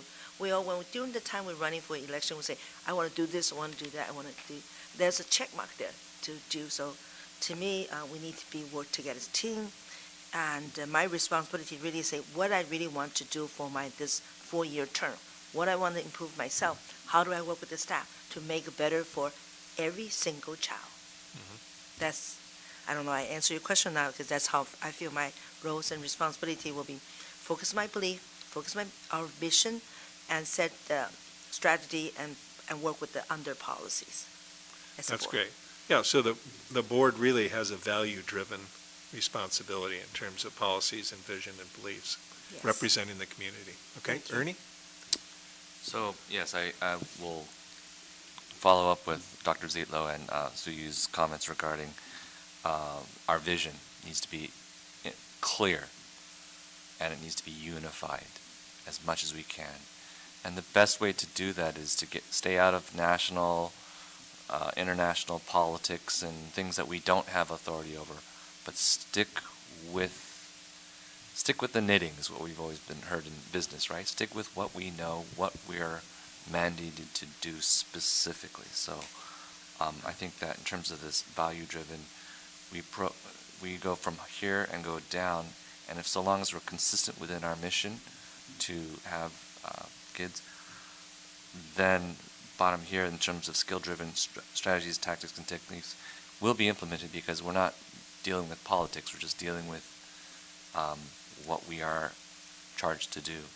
The what goes down, the how goes up, and actually I'm thinking this how should actually go a little bit lateral because the how is to go to the students, but that's a whole different thinking. In terms of the strategies, tactics, techniques, it doesn't go up to the board, or maybe it does, or maybe it goes out how to the students. That these visions and beliefs and strategic goals and success indicators, how we actually get it over to the kids who are the subjects. Great. What we're doing. Yeah, Thank you. this diagram really, the what and the how is this simplest description of the boards has a responsibility to determine what happens in the district in terms of priorities and policies and visions and beliefs. The staff has a job to deliver, to decide how that's going to happen. So it's a pretty important distinction, and that overlap area allows, Ernie, for that clear expectations. These are expectations. They're in the strategic goals, and as you already have, you have success indicators built into those goals. So if you take on another topic, let's say, Sue, like you're mentioning, it gives you the opportunity to be really clear about what you hope will happen, and then agree on how you're going to measure it being successful or not. And then the staff has the job to figure out how to deliver that. Great. Okay, Ernie, Brad? Well, I'd like to first comment that the green areas on both forums are the most important areas to look at. Tying the two together. Yes. So for me, I thought of the word teamwork. Really, if you look at pushing the values and the skills together and the governance team and the administration and staff, you get this sweet spot in the middle of setting the strategic goals and then having success from it. So the board and the superintendent's office kind of set priorities and policies, and then we need staff to buy in and carry it out, and that will determine success for each and every student. So really, it's teamwork and working together, unity, I think is the most important. Right. Very well said. And the superintendent, in a sense, is in the green area. Yes. Because the superintendent is being a part of the process where you're developing the goals and success indicators, and then is obviously part of the staff. And so, the staff that doesn't follow the superintendent, you've got a problem. So the superintendent's role is very key and critical and in this whole process. So, Carol, comments you'd make on this? Yeah, I'd like to follow up on what Brad was saying about the green area, because to me that is the most important area. And in thinking about teamwork and that aspect, we can only have teamwork if you have two-way communication and if you understand each other. So one of the things that I think about is we can't really set our goals and vision if we don't have a good understanding of what's happening at the school site and what they need and what their priorities are. And at the same token, the school site and the staff can't really support the priorities of, and if they don't have a good understanding of the policies and knowing like the initiatives that are coming from the state and the federal government. So it's a two-way communication in order to be able to establish those priorities, because we could set a priority, but if the staff is overwhelmed by other things, it's not ever going to land, and vice versa, right? So it's that two-way communication that's going to be key in creating that teamwork aspect. Right. So there's a flow back and forth, but you've got the two separate roles, but the communication is key in terms of the whole system moving forward. Great, thank you.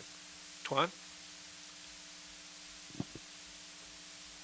Mr. King, well, thank you for this chart. So I think we should frame it and give it to each and every board member, because this is key for a district to function and to be successful. The board and the superintendent on the governing team need to understand the yellow and their roles and their charges. Same with staff, right? So the board will stay in the yellow, staff will stay in the blue. Clearly, each party or group know their roles and responsibility. With the green is where we bring it home, if you will, right? This is where accountability, right? You set the vision, you set the priority, you set the policy as the board. But like I've heard you say before, Brad, I'm not the expert. The staff should be the expert to carry a skill driven, right? Carry out the charge, the vision, the priority, and the policy of the board. And the green is where the accountability, right? We have strategic goals. We have a strategic plan. That should be the accountability document. And we have success indicators, the dashboard, right? So at the end of the year, or whenever, we look at that and see where we are, where are we. Clearly, the board set this, and what happened, right? So it's important. And sometimes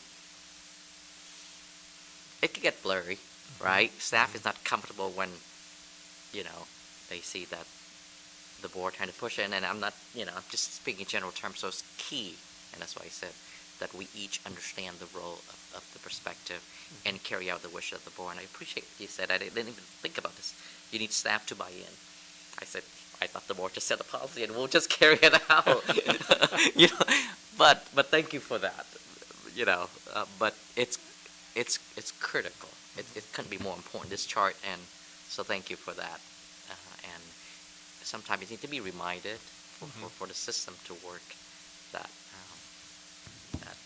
each the staff and the board understand their role. And it's always, and I've heard many training from you, it's always that one time you have like a spectrum, the board's here, Right. where you set goals, and all the way here is, I don't want to say micromanage, but the detail, and you have to be right in the middle or where you are in that spectrum, and that's always key. So that's how I see it. Right. Yeah. Yeah, on the one end is kind of uninformed Right. All the approval, way. and the other Just end is trying to do the job right. of the staff. And, Correct. so the informed oversight Correct. is kind of the term we're using now for that in the middle. So you want, right. Very clear, you're informed and you're fulfilling your oversight function. So this Great. is similar to that. Yeah, But yeah. yeah. But thank you. Very good. Well, before we move on and take a little break, the quote there, I think, from the governance core, right in the middle there, school board members and superintendents must continually develop a governance mindset, individually and together, to become the unifying force for fulfilling the moral imperative of raising the bar and closing the gap for all students.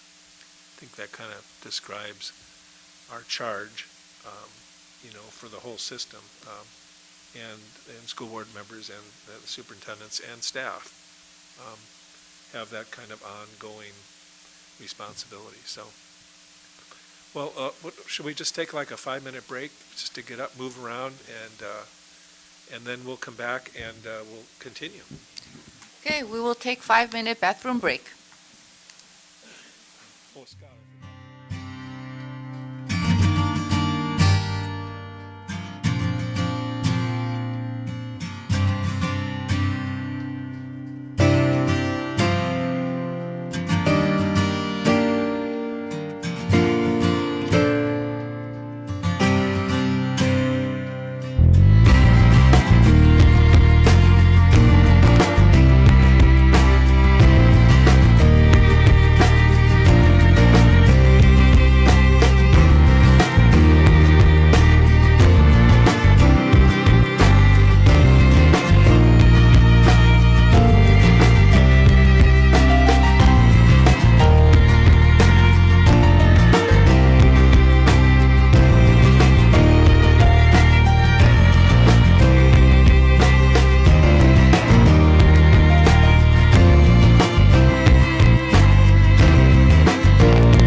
recognition actually changes something in your brain. It changes the way you look at things, and it clearly improves engagement. So something that you'd think would be fairly simple and straightforward doesn't happen a lot. Now, I'm not saying it doesn't happen here, but just from people are busy.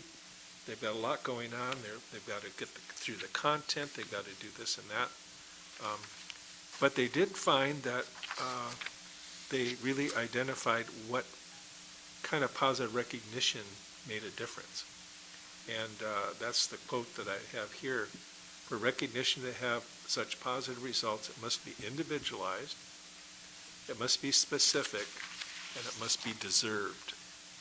Now, when you think about that, because, if a teacher says, oh, all of you are doing just great, but they all know that everybody's not doing great. And so for positive recognition to really matter, it needs to be individualized, it needs to be individualized in some way. Has to be specific and deserved. And so we all know people, if say something that is not really deserved, you kind of go, well, that's, I know now that's not accurate. So, and I tried this out since I've been coaching Little League, or helping to coach Little League. And then one of our kids started the year with really bad temper issues. Something bad happens, he strikes out, he makes a mistake, throws a helmet, bat.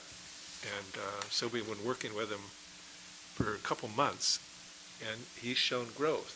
And so his name is Raja, and so I really thought about how am I gonna give him some positive recognition.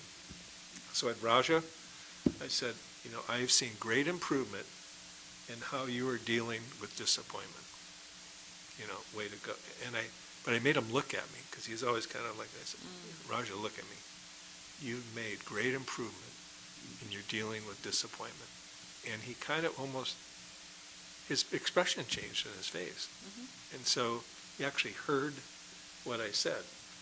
Now, unfortunately, at the last game, he threw his helmet and bat. But, we all have, we show growth, and then but he's making progress. And so, I think when I talked to Sue about this on our phone conference, I had mentioned that what another district I work with in Northern California, Pierce Joint Union, Unified, they decided they wanted to do some kind of a communication to the staff saying, wow, this last year has been very, very difficult.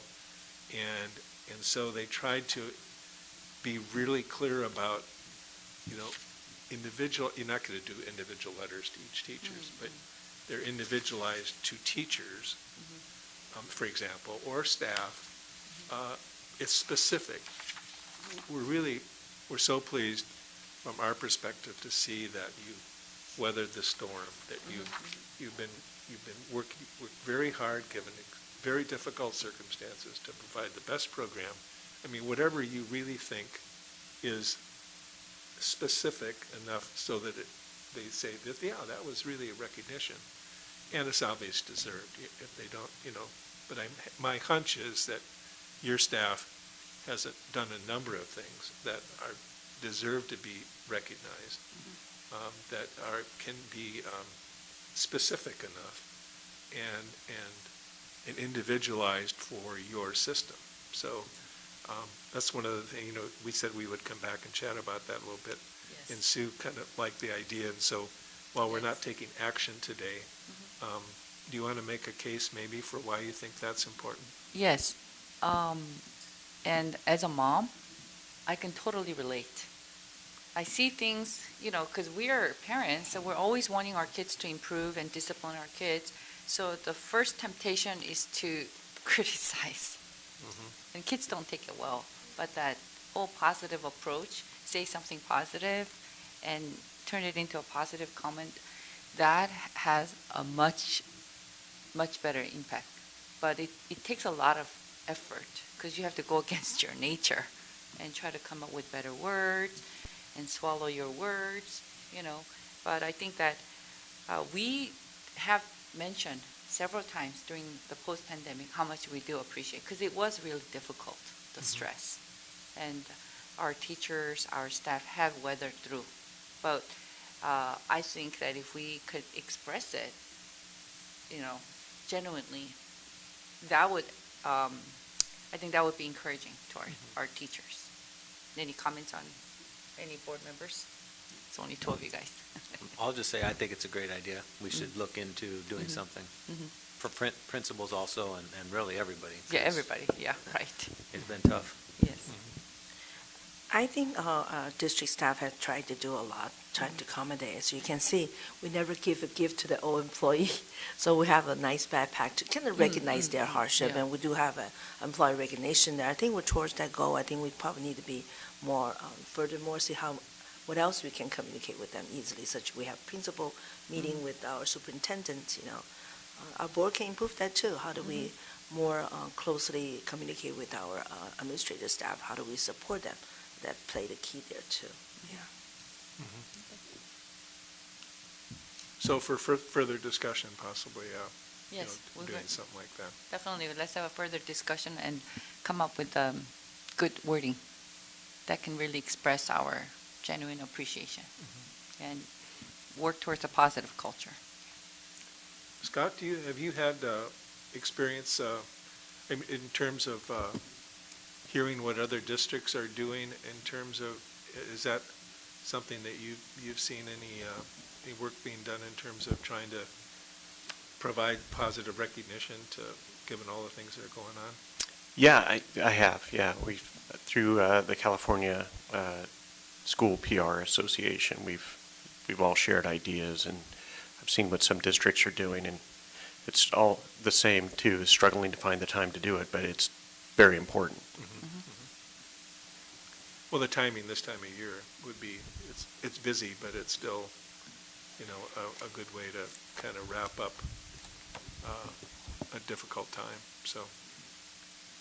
Well, great. Just a couple other comments on positive culture. The Lighthouse Study,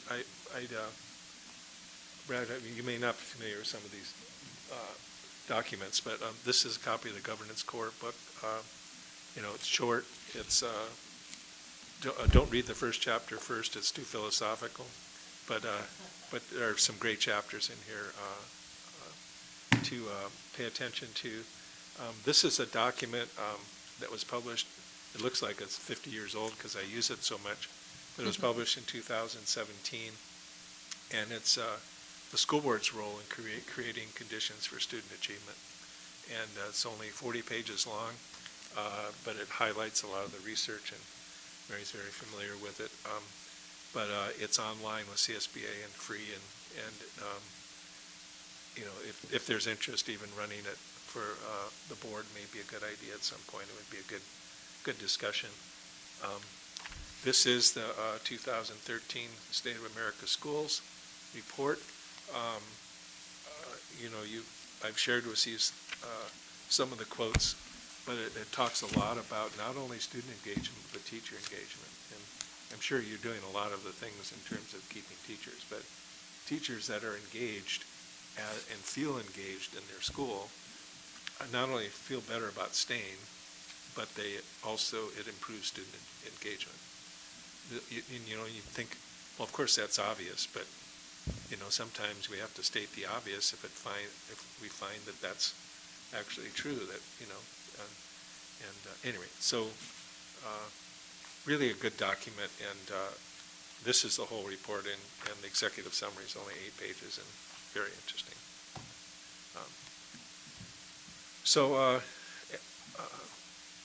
The Lighthouse Study is featured. The reason I mentioned that, there's a whole section on the Lighthouse Study. I'm not going to take time to talk about that. We've talked about that in other years. But a quote from that is, critical leadership role in school governance in creating the conditions for productive change. So, the board really has a responsibility to help create situations for productive, positive change. And it's all the way from sharing your priorities and tackling new issues and whatever. And the key words there are focused and functional. That, again, we're not talking about a uniform group. It's unified, and you can model focused and functional. If you work in a focused and functional way, you're modeling that for the rest of the system. And school boards around the country that are not focused and functional, often the systems are not focused and functional. I mean, it's not you're modeling what it means to be focused and functional for the system. And then lastly, just team governance mindset, which Brad has reviewed with us, is the green section on the effective governance system. Just highlights those important aspects of maintaining a positive culture, having the norms and principles and protocols. So a little revision in the timeline. What we're going to do now is move into kind of some problem solving, thinking about ways to be more effective. And we're going to do these in the next hour, and then be able to, the idea would be then we can just stop at 12:30 and end the session, have lunch, and then we can do a Q&A around that just informally. So does that sound like a good plan? Yes. Okay. Great. So this is a great quote. It's from 1927, a fellow named H.L. Mencken. And I think it just is so helpful for us thinking about education these days. For every complex problem, there's an answer that's clear, simple, and wrong.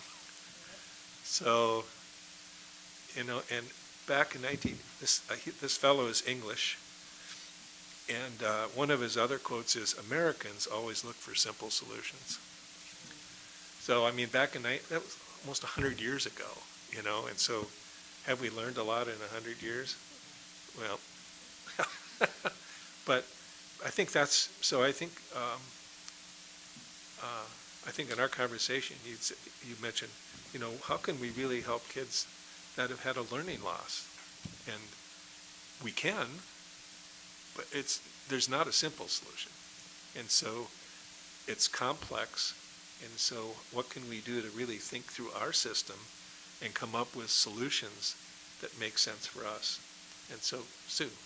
So this quote is very deep and very profound. Very deep and very profound, because it's very true.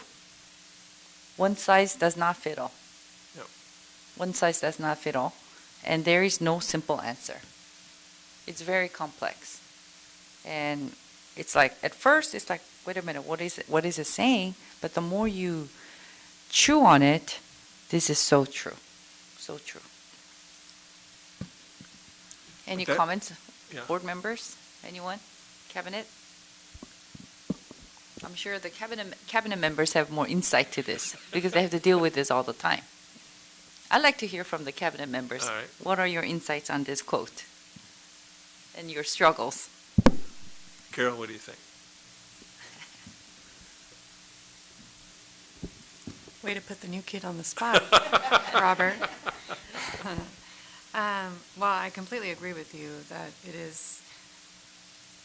it's such a simple quote, but it's so true in the complexity of it, because when you think, when we're thinking about an issue at a school site, there are so many different perspectives that you have to consider. And when at the end of the day, your goal is to support every student, right? You have to think about every student. And so there's not one simple answer. There's never one answer. And that's why sometimes when I think parents come looking to us and they want the one simple answer and we can't give it, and we try to explain, like, here's this and here's this and here's this. The reason why there's so many different systems in place is so that different families, different students have avenues to be able to connect to the system and still have achievement, right? So there's never, like I always tell my staff sometimes, especially when it comes to textbooks, right? Let's take that for an example. If there was a magical book that fixed all of our problems with student achievement around content, everybody would adopt that book. Everybody in the state, everybody in the nation would have that book. But it's not that easy, because learning content is more than just a book. It's also the way we teach it. It's the student's background knowledge about what they bring into it. It's the additional resources. So there's so many different additional things that we have to look at that, there's, we can't ever just give the one simple answer. There's a lot of complexities to it, and there's a lot of different ways and perspectives that we have to consider when we're looking to problem solve a particular issue. Great. Gina, what do you think? I think that a lot of times we look to solve problems how it would work for us as individuals. And families come wanting to solve the problem in a way they think will work for them. And it may not even work for their own kid. And so I think sometimes it's hard to step back and try and get some perspective in that. And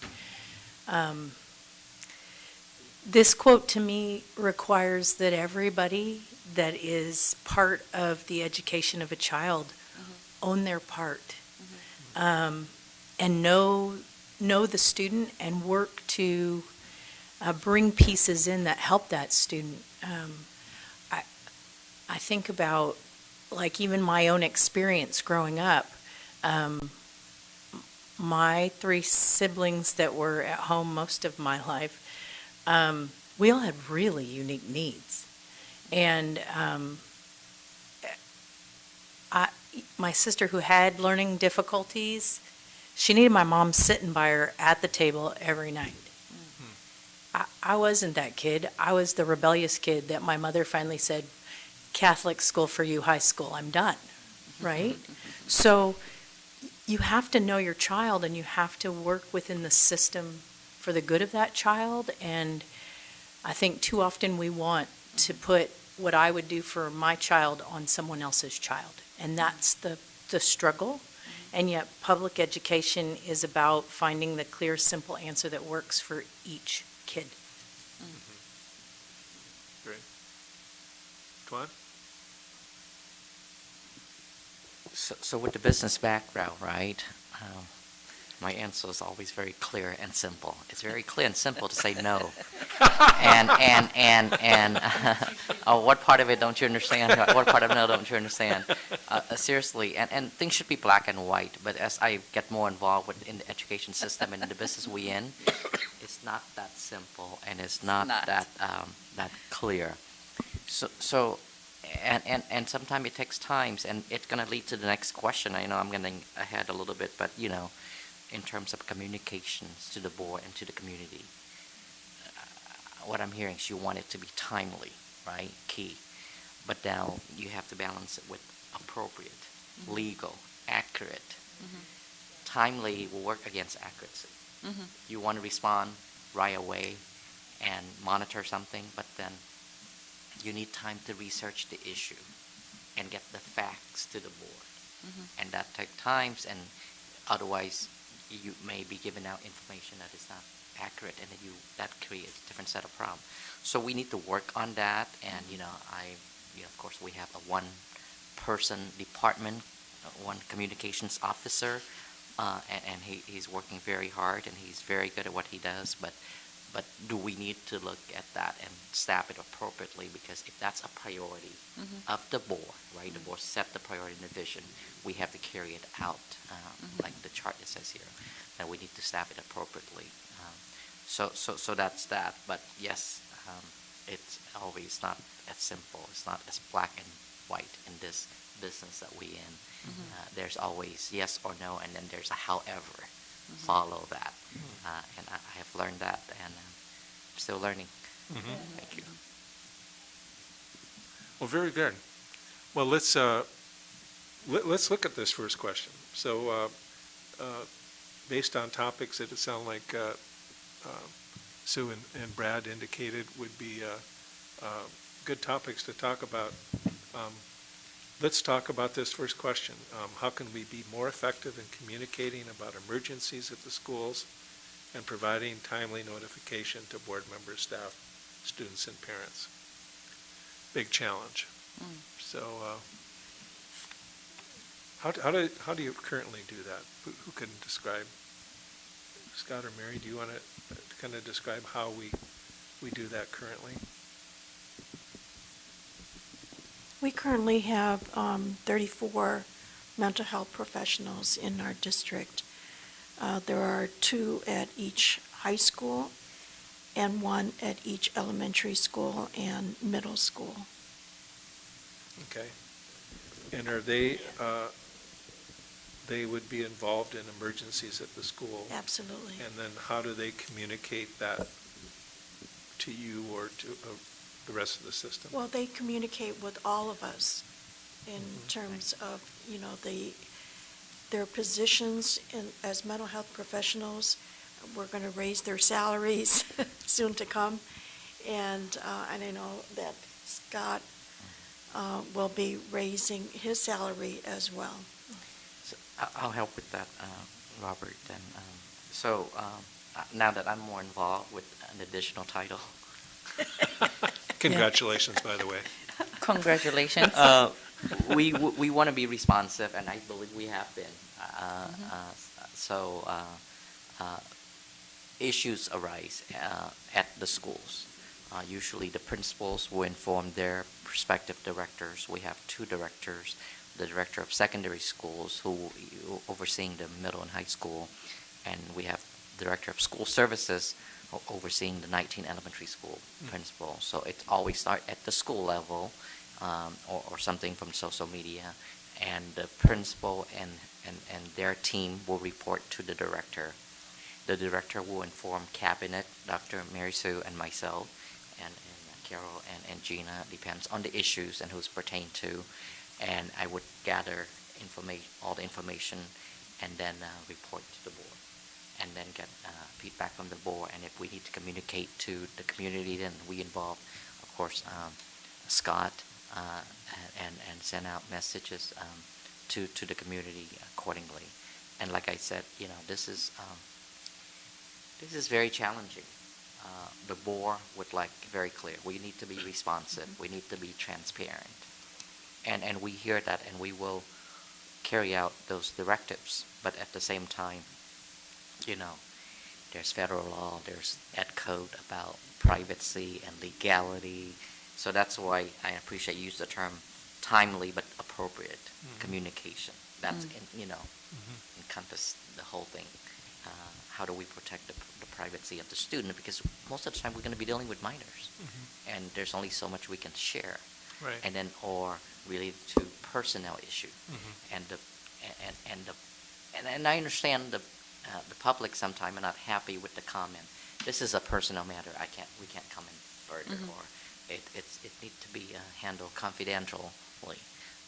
So we will work hard to balance that between transparency and timely, but accurate, because it will serve no one any good if we do not provide accurate feedback or communication. It could be timely, but then we learn, we didn't, because if we want to be timely, we didn't have a chance to talk to A, B, and C, because like the first statement by Mencken, if you want to give clear and simple, sometimes it's not accurate. So we will work with Scott and the principals and the directors, and our commitment to the board, and we know that's a concern from the board, and the priority is to do that, to provide feedback, and I believe we have. Yes. That's, I hear otherwise from my board members, but it's essential, and sometimes it needs work on the weekends. At night, it's 24/7, and it's okay. It's part of the job, and we will do that. Scott, you want to add to that? I think Mr. Nguyen covered it pretty well, but it is hard. It's challenging.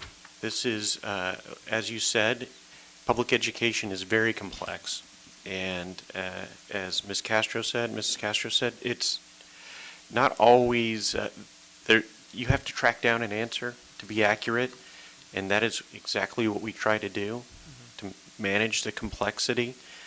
And being probably the newest person to public education in this room, as a staff member. It's a learning experience all the time. Of course, that was accelerated during COVID.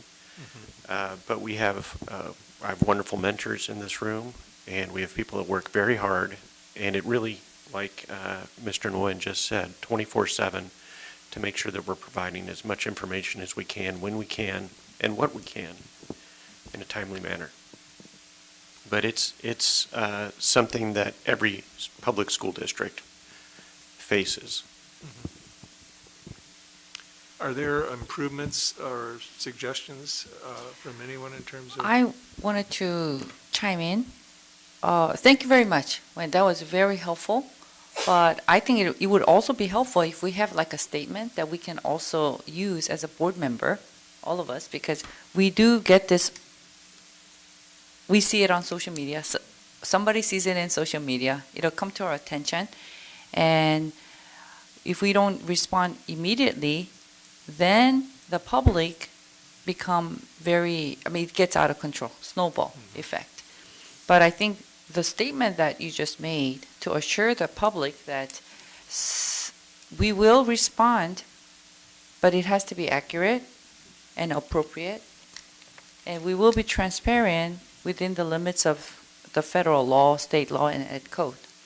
And I think if we have like a statement that we can all use, that would be helpful.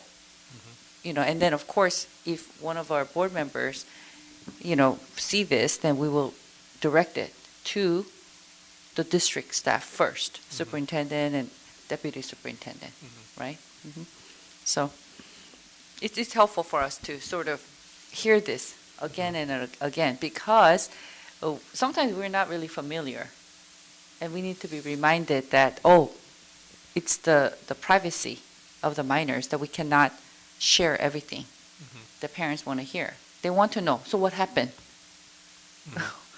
I'm not sure if we're able to share or not. Yeah. Like, we're stuck. Yeah, so if we can have a statement, then we just share that. I think that's helpful for the board members, right? So kind of a consistent response. Yes, That consistent. would be Yeah. legal and realistic and appropriate, while waiting for other things to happen. But at least it acknowledges the fact you're aware of that. Yeah, it gives the public assurance that it reassures the public that we're on it. We're not ignoring it. But if we don't give any response, then that's where, again, speculations and rumors kind of grow into a snowball effect that, we're just being ignored. There's no transparency type of rumors too. So, thank you. How do you, do you have kind of a scale or something, between something that's relatively minor to something that's relatively major? Are there categories, or do you kind of, I don't know, how do you think about that, Tuan, in terms of reporting? Yeah. So it's come down to judgment, right, from us as That's right. between Dr. Sue and myself and cabinet. Legal counsel have always advised us that you can't be responsive, or you can't respond to every little thing out there in social media, right? That's right. There's just no time of day, or that could be, put the district at a certain legal issue. But issues involve student safety or anything like that, or concerns, or clearly student safety. And the major issues that we know, we through our directors and through our principals, we should know, and we do know issues that could potentially arise to escalate to become a major issue. So we inform the board immediately. So that's that.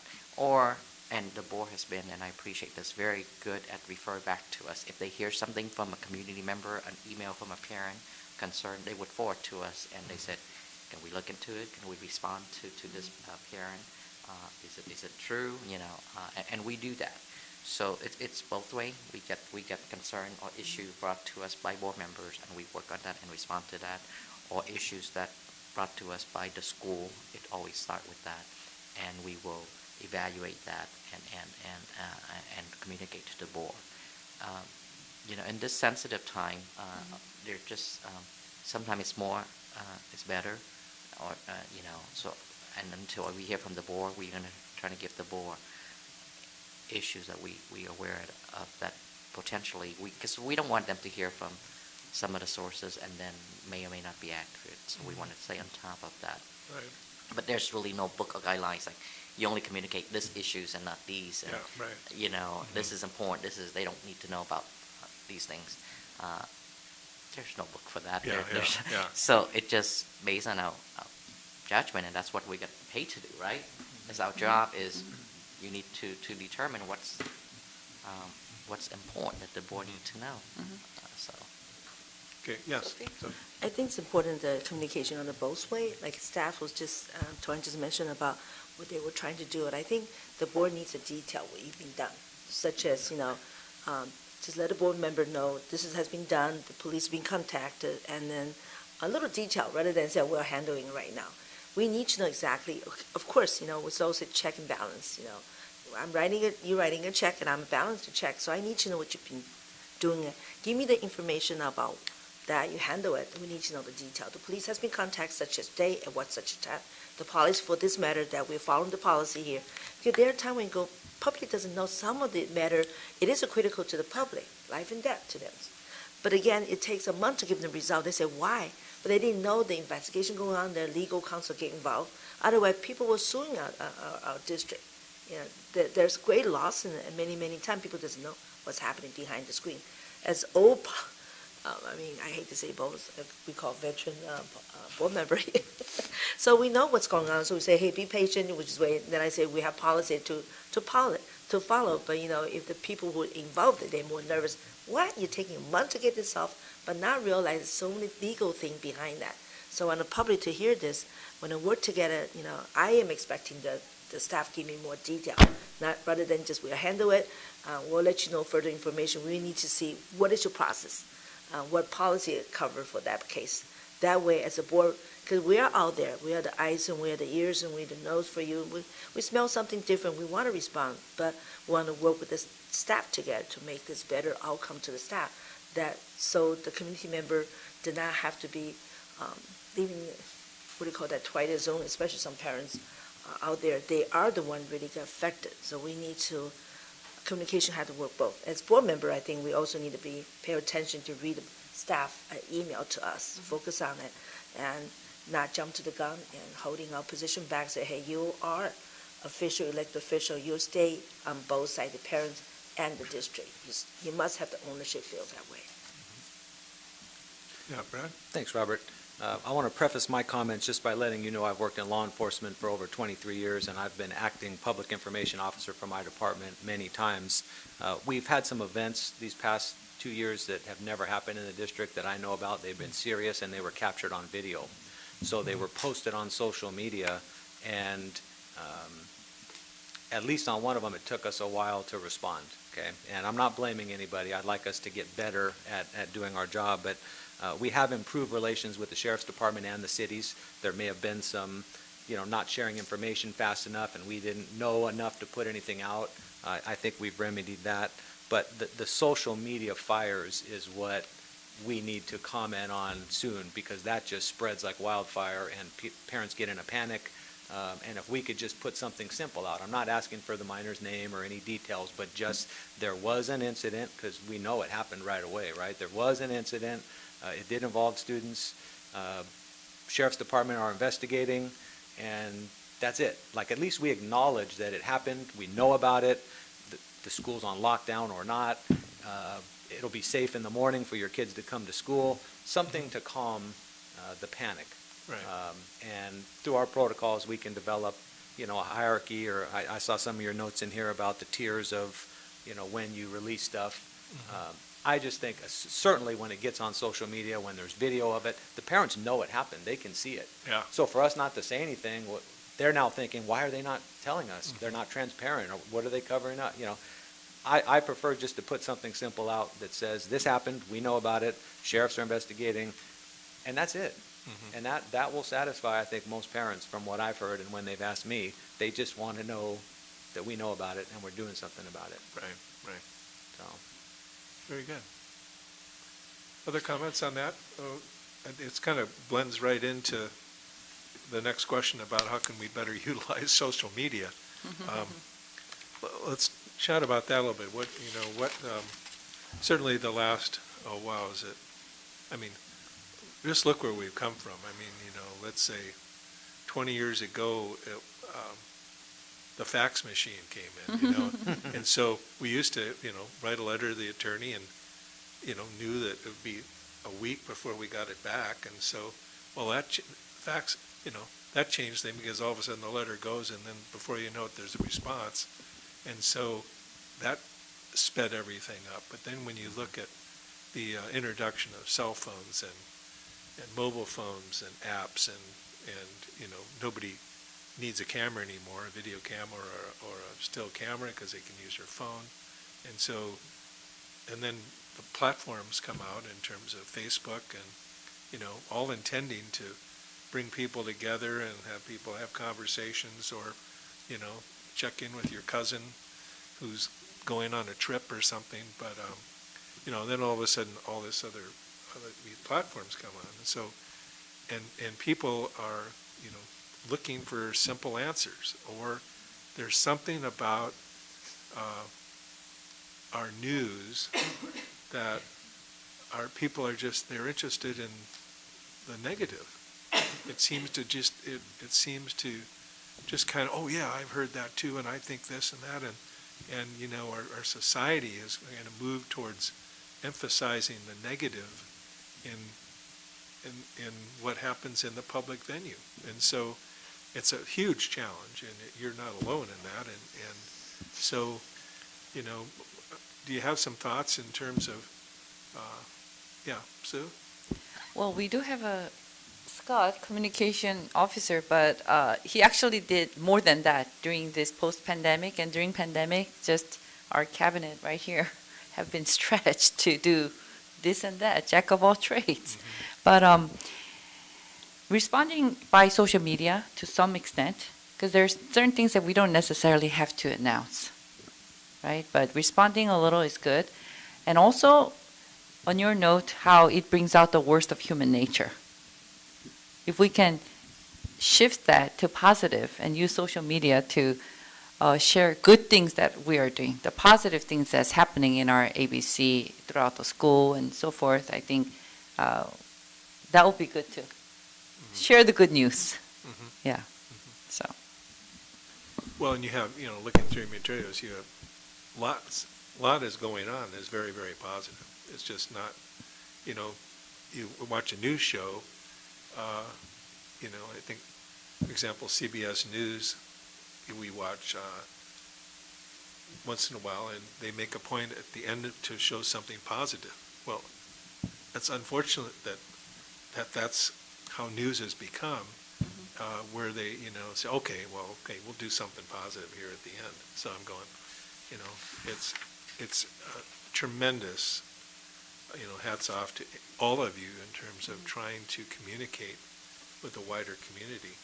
Scott, what's your take on all this from a social media standpoint? Yeah, social media has been, it's a great tool to use to touch a lot of people. It's not as many as you might think, but we do a very good job in sharing positive news. That's really been our focus.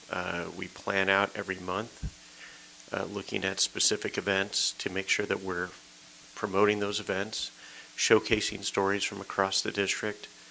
It's that part is fun, showing what we're doing and talking about all the great work that our staff and teachers are doing. So we will continue to do that. We continue to do that, and we have seen significant growth in all of our social media. We are on Facebook and Instagram, and Dr. Sue's pretty prolific on Twitter. I'm on Twitter as well. So we do try to capture the main social media outlets. But we do share a lot of positive stories. There's a lot of good news. Great. Yes. And Robert, I wanted to commend Scott for all the Facebook outreach. He really does do a wonderful job for our district. And my comments, just to expand on them, I'm talking about critical incidents. You know, day to day, we have minor incidents at most of our schools that don't need to be shared publicly. I'm talking when there's a video, when every parent can see it. I think we need to respond promptly, at least that we know about it, we're looking into it to quash it down. And I like the idea of the board getting a comment, like a drafted professional comment that we could release, because, you know, when all this was going on, if we could have put that out, we could have calmed a lot of things down, and it didn't necessarily have to be on the ABC Stories Facebook page. But Right. once one of us does that, it's then shareable, and those parents can push it out to all their groups and all their connections, and it would solve everything pretty rapidly. I had a parent just show me a video yesterday of the incident outside of Artesia. So there's a video of it, and I don't know whether anybody's been notified, and I don't know if that's even going to spread on social media. But I think we could do a better job of putting out something once it becomes public that we're looking into it. And it doesn't have to be lengthy, no details, but, you know, that's my opinion. And then there's a common message that can be altered based on the severity of the situation and the need to, the balance, as you mentioned, between timely and appropriate, and trying to find that balance. Because otherwise, in reality, what's going to happen is it's going to force a board member to respond. Because if they're put on the spot publicly, hey, board member, here's this video, what are you doing about it? If you say nothing, that's worse than almost anything. So Right. now a board member's in a position, well, what do I say publicly when I should route it through the district, but they know about it, I'm on the spot. And if we got out in front of it right away, it would just solve everything and alleviate any future problems. And one of the issues too is that the balance between having a response and confidentiality. And so, I mean, everybody wants to be transparent and responsive, but yet there's a whole area that needs to remain confidential relative to student, information and identity and all of that. So having a series of different suggested statements, I think, would be a great idea. Helpful to everybody. Yeah, Sophie? I think that back to today's topic and the board education, what is our responsibility? What is the role responsibility? What is the president? When you vote the president out of getting one voice, that voice represents the entire board. And many, many times, I think all of us here, we try to respond to public comments real quick. I think key to me today is really, and I always believe that, if you choose to vote this person to be the president, I think as the board should really go talk to the board and copy and paste.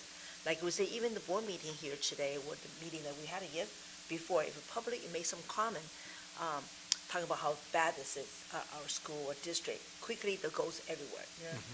Meeting and social media, just one hit enter, everybody received that. So as a board, I think we need to be really cautious on that. Even though I know it's an emergency, it is critical things, and we all have a role in our other job besides as a board. With some boards of police and background, some board is medical background, and some boards on education or management background. We all think, maybe this is really critical, I really need to bring it out. But still, I think timely is important, but we need to let the board president know, copy and paste to the person who related, such as president, including the staff, if it related academic or HR issue or finance issue, I think we should including them to get involved in quickly and have them say, I need to respond within 8 hours. You get back to me, or if they don't respond, we should call them. And then we can help get the right answer, so we'll have one voice out to the public, say, this is what happened, we are aware of that, and we handle this. And all the board members should, because we all have our social media group people, so we can distribute that message out real quick. And most important, work with the PR.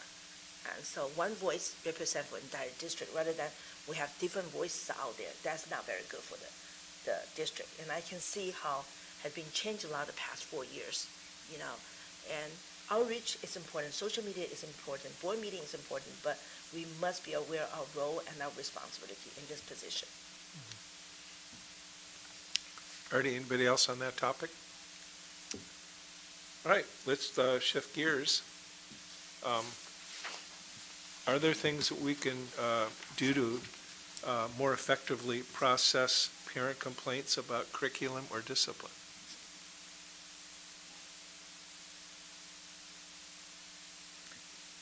whether it's issues around curriculum, instructional materials, disciplinary actions,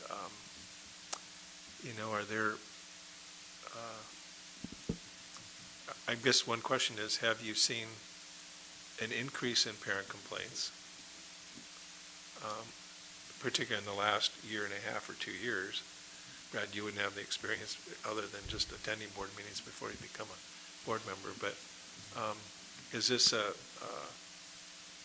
you think, is it a increasing issue for some reason, or, I guess what's the current situation as you see it from your district standpoint? Staff? What do you guys Okay. think? The new kid will go first. Okay. Well, or I can. I think part of the problem at times with processing anything is different processes have different timelines. And especially if there are situations or cases that we've not had in a while, people forget what those timelines are, what the rights of students and parents are. And so it feels like it's taking forever, but it's really affording due process to a student or to an employee. Particularly when it comes to like student discipline matters. In order for us to do the right things, we have to stick with the legal timeline by Ed Code. If we don't do that, we've not afforded them due process, and that will then become a whole new process we have to go through, taking longer. I think TV drama shows that take you like from the crime to the courthouse, like, in 45 minutes. Including commercials. Right? Create this idea that this happens quickly, and it doesn't. Even if you're dealing with employee matters, by personnel laws in the state of California, people have a right to so much time before they decide on whatever it is you're doing with them, and you have to honor that. So it feels like you've been talking to me about this for 3 months. Well, I have, because the timeline for this process is 3 months. And I don't know that we always talk that out, because we're trying to get to the heart of the matter so board understands. And our job as the administrators in charge is to make sure we're following the timelines. And if I can add to that, more than just timelines, it's also that there are structures in place, but I think sometimes we forget about the structures because we're so quick to want to respond to people. And some of those structures are dictated by Ed Code. Some of those structures are dictated by us knowing from experience how we can more efficiently serve our community. And so trying to make sure that everyone is aware of those structures, including families, of when you have a concern about instructional materials, who do you go to, what is the next step, so that it's not always coming directly to a board meeting necessarily, but that there's other ways that can be addressed, and that be addressed more efficiently and more effectively for individual parents' needs. So I think that that's part of it too, is just communicating those structures that are in place and everybody understanding them, so that then as board members, you can communicate that to families when they come to you about what are the appropriate structures and committees and support systems that we have in place to, and I think part of it too is it's been 2 years and the structures were kind of blown up a little bit, right? We had to readjust our structures. There was a way that we used to do things, and it was based on entirely being in person. And then we had to readjust so that those structures could still exist, but then we switched it to virtual. And now we're going back to maybe a little bit of both sometimes. Maybe it's a virtual option and an in-person option. So it's kind of like rediscovering those structures in a way and redefining them for this new post-virtual world that we're living in. It's not post-virtual, but you know what I mean. It's a little bit of both now. So it's possibly looking at that again so that we can just improve that. Well, even like some issues which would be subject to the collective bargaining contract, has strict guidelines, and you wouldn't be able to take action if you don't follow the proper procedures and the timelines, and also, but people these days are pretty impatient, they don't want to wait, that's the other thing about our society right now. You want quick answers, and or you draw your own conclusions, and that's kind of very unfortunate. Very hard seems for people to withhold judgment. You know, it's so easy to go, oh yeah, that's that. So, Tuan, did you want to add anything to that? Just to echo what Carol has said about a process and a procedure, especially when it comes to parents' complaints, and maybe we should always prepare our board with that and have it ready for them and said, you know, this is the policy, this is the process, this is, because at time, and we understand that board members want to be responsive to parents, right? That's key, but at the same time, you know, as board members, we need to respect the process and the policy set by the board and say, this is the complaint procedure. You know, you have a concern, have you talked to the school? And then what's the next step? Who should we be talking to next? And eventually, if we go to the superintendent, who, you know, the board would, you know, hold accountable. And that's how it should work, instead of us trying to, or the board, resolve the issue and try to give an immediate answer, because that is expected. But, you know, that's why we have principals at the school, so that, you know, things could get worked out, hopefully, at that level. And if not, then there's process and procedure for the different levels of concern. And that's, of course, that's, you know, the normal process. I'm not saying critical issues or emergency. That's clearly different. But the normal process of complaints, we have that. We have board policy for that. We just need to be reminded of that and follow that. Well, maybe the same area, the kind of the talking points idea, sample talking points for these various categories may be helpful. I mean, for trustees, and then maybe that's something the whole board could look at and agree that these are helpful, and I think would be, you know, because the response would be different based on an employee complaint about an employee as opposed to the textbook, or the discipline issue, or the event, or so having a series of talking points. I haven't really seen those through CSBA. So, Sue? I want to ask Danielle to maybe give us a cheat sheet on this board policy. That would help us, so we don't have to read, you know, 5-10 pages. And also, after we find that parents did go through these procedures and they didn't get anywhere, and sometimes that's where they blow up, and they, you know, come to the board member or come to the board meeting. So I think that would also be helpful for us too. Okay, you did follow through all this procedure and you still didn't get any response. Then we can bring it to our cabinet superintendent, right? So, thank you, Danielle. Great. Other comments on that topic before we move on? I like your idea, Robert, a lot, and I would like to see that as well, that says to us, you know, ask them, did they talk to the teacher? Did they go to the principal? Did they do this? That's what I usually do. I tell parents, hey, you know, did you start there? And I did, and I haven't heard back, and then I'll email Tuan or Dr. Sue or staff. But I'd like to see all the steps before. The superintendent should be like 9 or 10 on that list. We should be, and then maybe what policy to refer them to, or what district website to go to or link that can help them. That would make our jobs easier and keep stuff off their desk if we had a nice list. Kind of communication talking points. Chair Because Command. going back to the first situation, regarding just an incident, the video, you know, so you're not going to say on that one, we'll go talk to, I mean, so there would be some talking points depending on the situation that we've talked about. So it'd be a little different for each. Alrighty.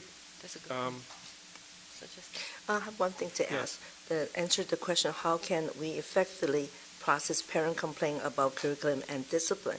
Because one of the things as a board member, especially recently we talked about sex education, the curriculum, you know, I think I mentioned in one of the board meetings, I said we need to control what we teaching our students. Sometimes our teacher, I'm a teacher, so you adding your own personal comment, your personal agenda into the education. And I'm expecting our staff, administrative staff, need to be monitored and closely how they really teaching. Listen to the parent.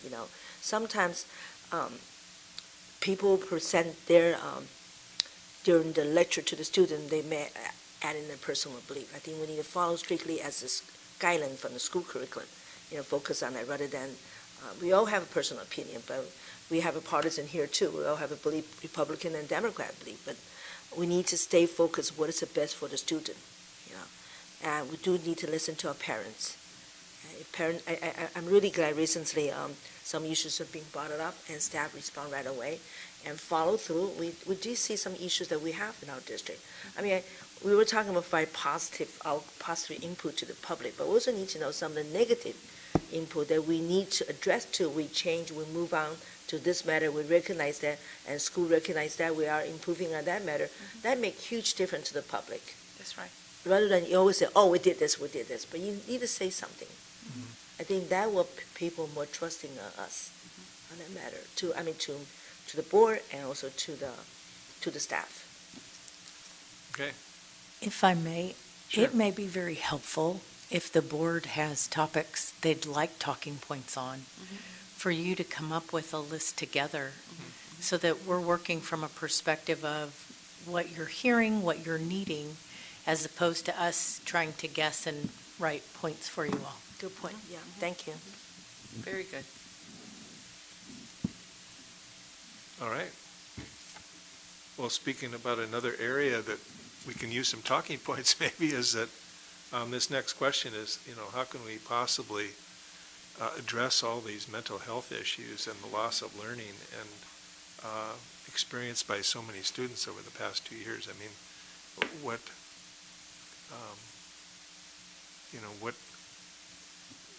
how can the district possibly plan to do all that? And then what would be appropriate comments for board members to make about that process? Because there's going to be, talk about a complex issue, and although Mary's got some simple and beautiful solutions to share with you right now.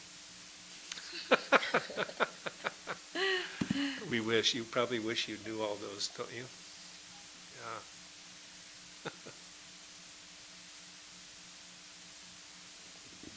I do wish I had mental health issues and the learning loss. We lost 1,400 students the last 2 years, and I know that we're going to set up a 7-Eleven committee to digest what we are going to be considering for the 7-Eleven committee.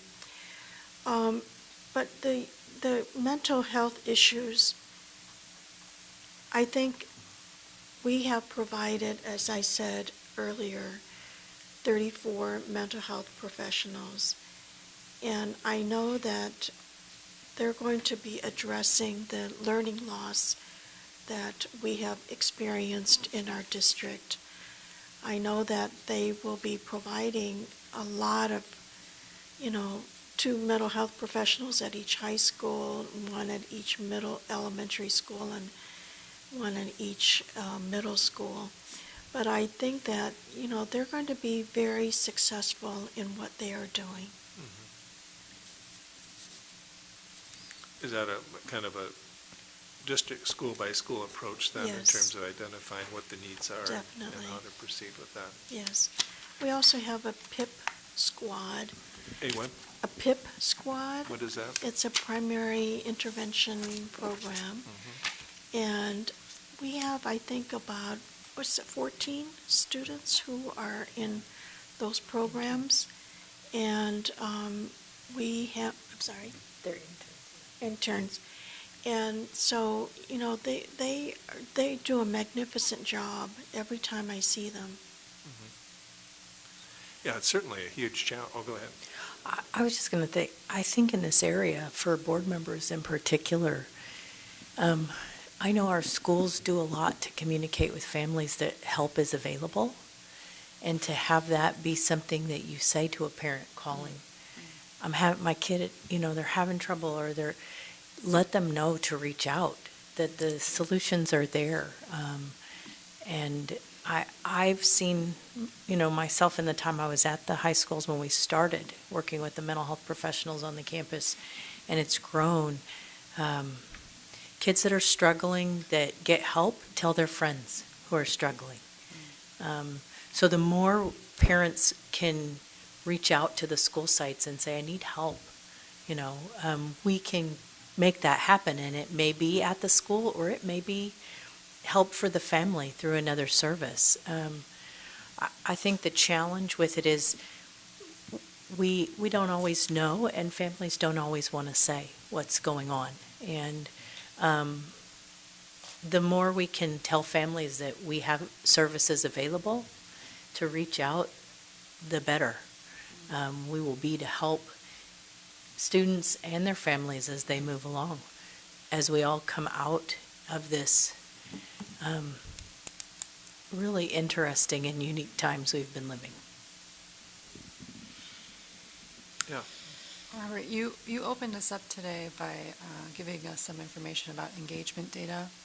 And so I bring that up because I think that in building upon what Dr. Zietlow just said is we want to re-engage our families and re-engage our students with the services that we have and build upon that. And I think that's partially one of the ways that we are trying to work more cohesively about how do we address these mental health issues. And I always, from the academic side, I just have to say learning loss kind of gives me a little tinge because I know how hard our teachers work to provide strong learning for our students during that time. And so it's really an engagement loss that happened during that time, right? That the students had a lack of engagement with their school services in many ways. And so trying to reconnect that and really trying to do that in a cohesive approach. And what I mean by that is that it's not just that mental health is over here and then academic issues over here. It's that they feed into each other, and trying to have like a stronger structure of our tiered interventions that really address both, right? So that parents and families know universally these are all the things we're doing for both of them, rather than one's over here and one's over here. So trying to connect the two and re-engage that, I think, will be a critical part of kind of the structures that we look at. Yeah, it's interesting, the code I have from the 2013 Gallup poll you have in your materials is that what they did is that they, as a result of all the surveys of 600,000 students, and this information is 9 years old, so it could be different, but at that time, they came to the conclusion that only 33% of the students in the country are success ready. And so that they determined success ready with three factors: students' sense of hope, sense of engagement, and their well-being. Now, well-being, the schools don't have as much control over, because that's everything that's a part of their life in terms of their family and community. But encouraging hope and engagement is certainly something that the schools, it's within the school's ability to, and from my experience talking to other school districts, part of it was an engagement loss. And so from a social standpoint, some of these kids for a year and a half had really no social interaction. Well, and they came back to school, and it was like starting over for some of these kids. I mean, how do you get along with somebody? And this is all the way to middle school age kids. I mean, it was just like they were acting like they were 4 and hadn't been to preschool. I mean, it was really just a very difficult time. So I think the approach of really looking at engagement, which will lead to increased to throw a child who's not, quote, success ready, more academics, then they're not ready to process it. So I right now I'm sorry I even wrote down the word learning loss, because it's not a good, that's not two words that really belong next to each other. And I don't know who came up with it, but so I think that we should think of other terms that really describe the missed opportunities that many kids had. But many kids weren't ready for those opportunities before it happened. So, we have a very important cultural and societal issues in front of us. And so I think that's, your approach of really looking at from an engagement. How do we engage kids? And you look at that first Can study I shared. Yes. Share, give a little input too, is the isolation is, I think, one of the greatest enemy, isolation. And that's not only because of pandemic, but also because of the devices. And that's why, if possible, I know Tuan will say no, but no, just kidding. It's if we can support the non-academic activities, because we really have a very limited fund. The stipends for the athletic coaches or clubs, activities other than just school where the students can have some personal engagement. If we can expand on that, that would give students one-on-one engagement, something significant. And also, homeroom teachers or classroom teachers, and not all teachers are cut out for this one-on-one. I think some teachers have personality, they would teach better in the classroom. But if there are teachers who are, and I'm thinking out of the box now, if they are more engaging and they really are talented, and the principals, and they can kind of eye out for those teachers. If those teachers can actually teach less subjects and spend 2 or 3 periods, and they would be in charge of, let's say, 50 students or 100, hundreds, I don't know the numbers, but to ask the students how you're doing and do additional sort of counseling. Because counselors have too many students, right? How many do we have? One counselor has what? Couple, 350 students. And some of the students don't really get to see the counselor every semester. But I think that it would help if each student can have that one-on-one at least once during the semester or a month. Then there's the check. And like, how are you doing? You're struggling in this area. And if it's, there's a one-on-one. Right. Yeah, so I don't know. There's no simple solution, but that's just my input. Part of this is brainstorming Yeah. and trying to think of ways to be creative. And what you're talking about is what we started out today saying, from the Gallup poll, the 2 statements that kids strongly agreed with were my school is committed to building on the strengths of each student. That's how you bring students back. It could be athletics, art, esports is big. I mean, so, what can you provide from a club all the way from chess club to video production to, to engage them based on their interests and strengths, and that they have one least teacher. They're adults that believe in their success, and that's I don't even know if most teachers are aware of the power they have to influence over time. So I think approaching it from an engagement, a kind of holistic approach is the way to look at it. So, and there are probably, each school could probably come up with ways that maybe they can engage more students, whether it's based on who their kids are. So. In a previous meeting, I talked about some type of initiative, and at the time I was thinking maybe the mental health professional could do it, but talking to each student at least once a year, if not once a semester, and especially now since the pandemic has done such a number on us. We have a 50% increase in Tier 2 supports where we've had kids that have had issues and we've had to talk to them. So it's a major problem, and those are just the ones we know about.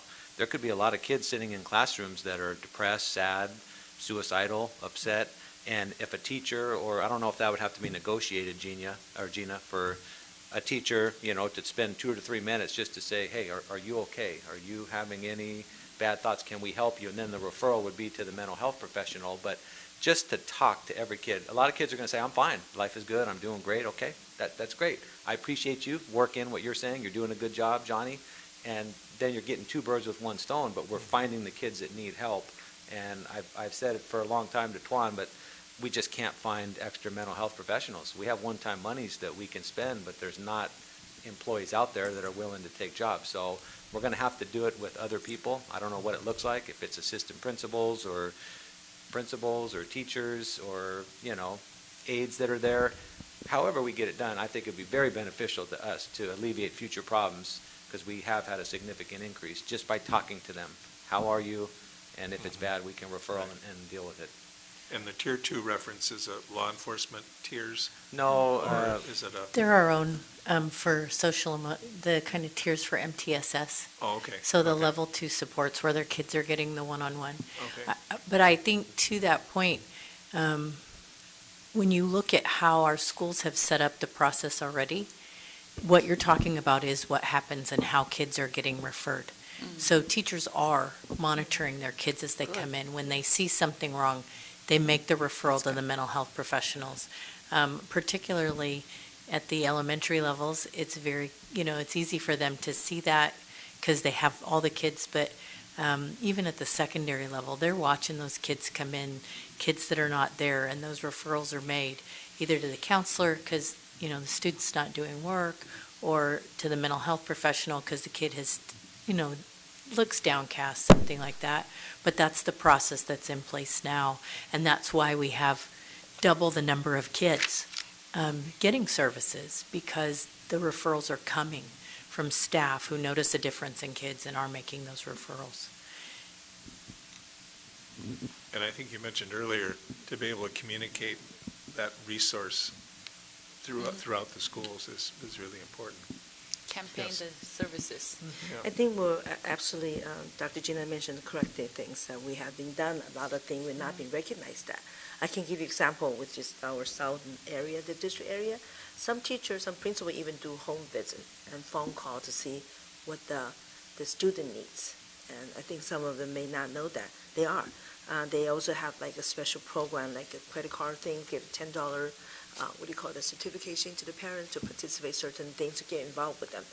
I think when you talk about the issues about mental health, I think there's two things we're looking at, which is one, the physical needs and psychosocial needs. Psychosocial is interaction communication. Physical needs is well-being about their health.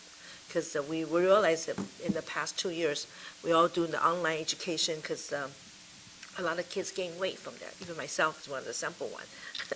So that it has to be nutrition to get involved with this. I think we need to refocus on what we're going to, the food when for this semester and next year, what we're going to focus on, what is most healthy to catch on, and how do we improve on that matter students' health. For psychosocial, the communication, interaction among each others, I think teacher probably can do it and put in the chat room or breakout room, have the kids talk to each other, and have them have some kind of sharing about what happened in life in the last 2 years, what things they lost. From there, then you put them back into the classroom and say, hey, let's see what else we can. We see some issues there, and the minute the teacher get the information they need, just like we were saying that, in general speaking, if some kids are open, communicate with the teacher, then we catch them when we refer to mental health. Versus Vice President Ms. Beach said some kids doesn't like to share. How do you identify that? Through their classmate. Through they communicate among each other, then you can catch from there. That's another way we can catch. And sometimes we kind of lack of that. Instead of just directly ask the student, we can get among the friends, the classmate, to pick up from there. For the learning lost, I think this is big, tremendous loss for the past 2 years, because the classroom setting versus online education totally different. That I'm worried that too, academic loss for the last 2 years. How are we going to improve that? And I think our school tried that too. We're trying to have summer program.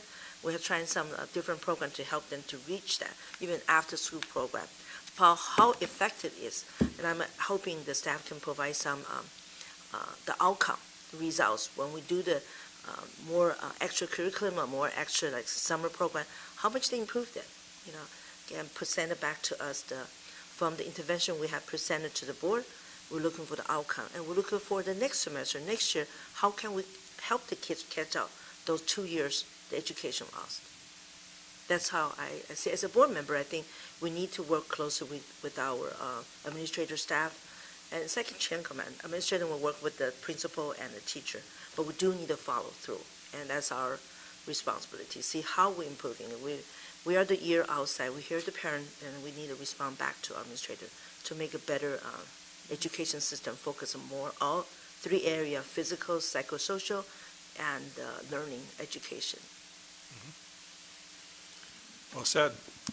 Alrighty, let's do a little time check here. Okay. We said we would kind of stay to a schedule around 12:30 and kind of move, just adjourn and have lunch together, Yes. close out the day.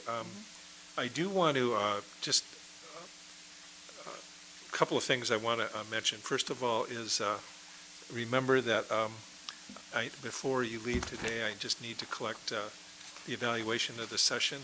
It's one of the handouts. It says feedback at the top for governance consulting services. And, based on my understanding of, one of the tools that we recommend all governance teams have is a governance handbook. And you have you have an outstanding handbook. It's very clear, roles and responsibilities. And Danielle was kind enough to print all of your board bylaws, so I've got a copy of those. I didn't read them all last night, though. I want you to know that. But I do want to highlight also a handout. It's so small. It's very small print, but it's called a governance calendar, and it's being used more and more around the state. This is a governance calendar that is set up for the board. It's not the superintendent's planning calendar. And the intention is do you remember the effective governance system where the five responsibilities and then the district functions? And you can see across the top here are the months of the year. And then down the left are those district functions, student learning, achievement, finance, facilities, policy. And so it's a way of kind of laying out the board's work for the coming year, obviously in conjunction with the superintendent. It's a great way to plan agendas. But one of the reasons it's a good tool is that one of the things that we have to do is stay the course. We don't know what's on the horizon. We know that there are all kinds of things happening in the last couple of years. But that's a theme today has been how do we keep our focus on success for each and every student? And when people come in and say, why don't you do X? You can hand them a calendar that lays out what you're planning for the course of the year. If they're suggesting you do Y, you can say, well, based on what we're doing, we could consider that at a certain point in time, but this is what we're working on. So it's a great way to incorporate your strategic goals into board-related, whether it's reports on specific goals or whatever. So just something for you to consider in the future. So let's see. Any other comments we want to make before we adjourn? Any comments or questions? I think we had a good opportunity to really discuss because we had a small group and share our thoughts. Great. Brad, what's your comment on today's session? I really enjoyed it. I thought we covered some good topics, and I've thought since I came on the board that this would be beneficial to have the executive cabinet and us together talking about how we can make things better, because I want us to get along well and make things better for the students. So I think this was very beneficial. Great. Sophie, any comments from your perspective? I do too. I Okay. think this is really wonderful. Thank you again for your such wonderful guiding and leading us to, focus what we really need to focus next year, to 2022 to 2023. And also this is very open to that, open communication with the staff and us, and public can see us. There's always, we talk about complex, but there's always a solution that work together, one voice, we're leading us to better service to each and every student succeed. Dr. Sue, closing comment? I feel that, the comments that you made were just exceptional. And today, I know that we all participated in many events throughout this week, and I know that your comments were exceptional. Thank you. Alrighty. Well, thank you all. I guess I'll turn it back over to the president and Thank you. to take action at this point. I think there's still an item on the agenda. Thank you very much. It was very insightful to go over the topics with our cabinet members and hear the clear description of the procedures and the policies. It was a good reminder. And just also for our mutually to hear some of the public concerns from what we have to face, so discussing the process was very helpful. Okay, I'd like to open to public comments. Brad, do we have any public comments? Madam President, there are no public comments. Okay, thank you very much. At this time, I'd like to adjourn our meeting. We won't vote on it because we don't have a quorum, but everybody agrees to adjourn this meeting? Yes? I'd be Okay. happy to vote. Yes. Okay, thank you very much. Meeting is adjourned. Thank you.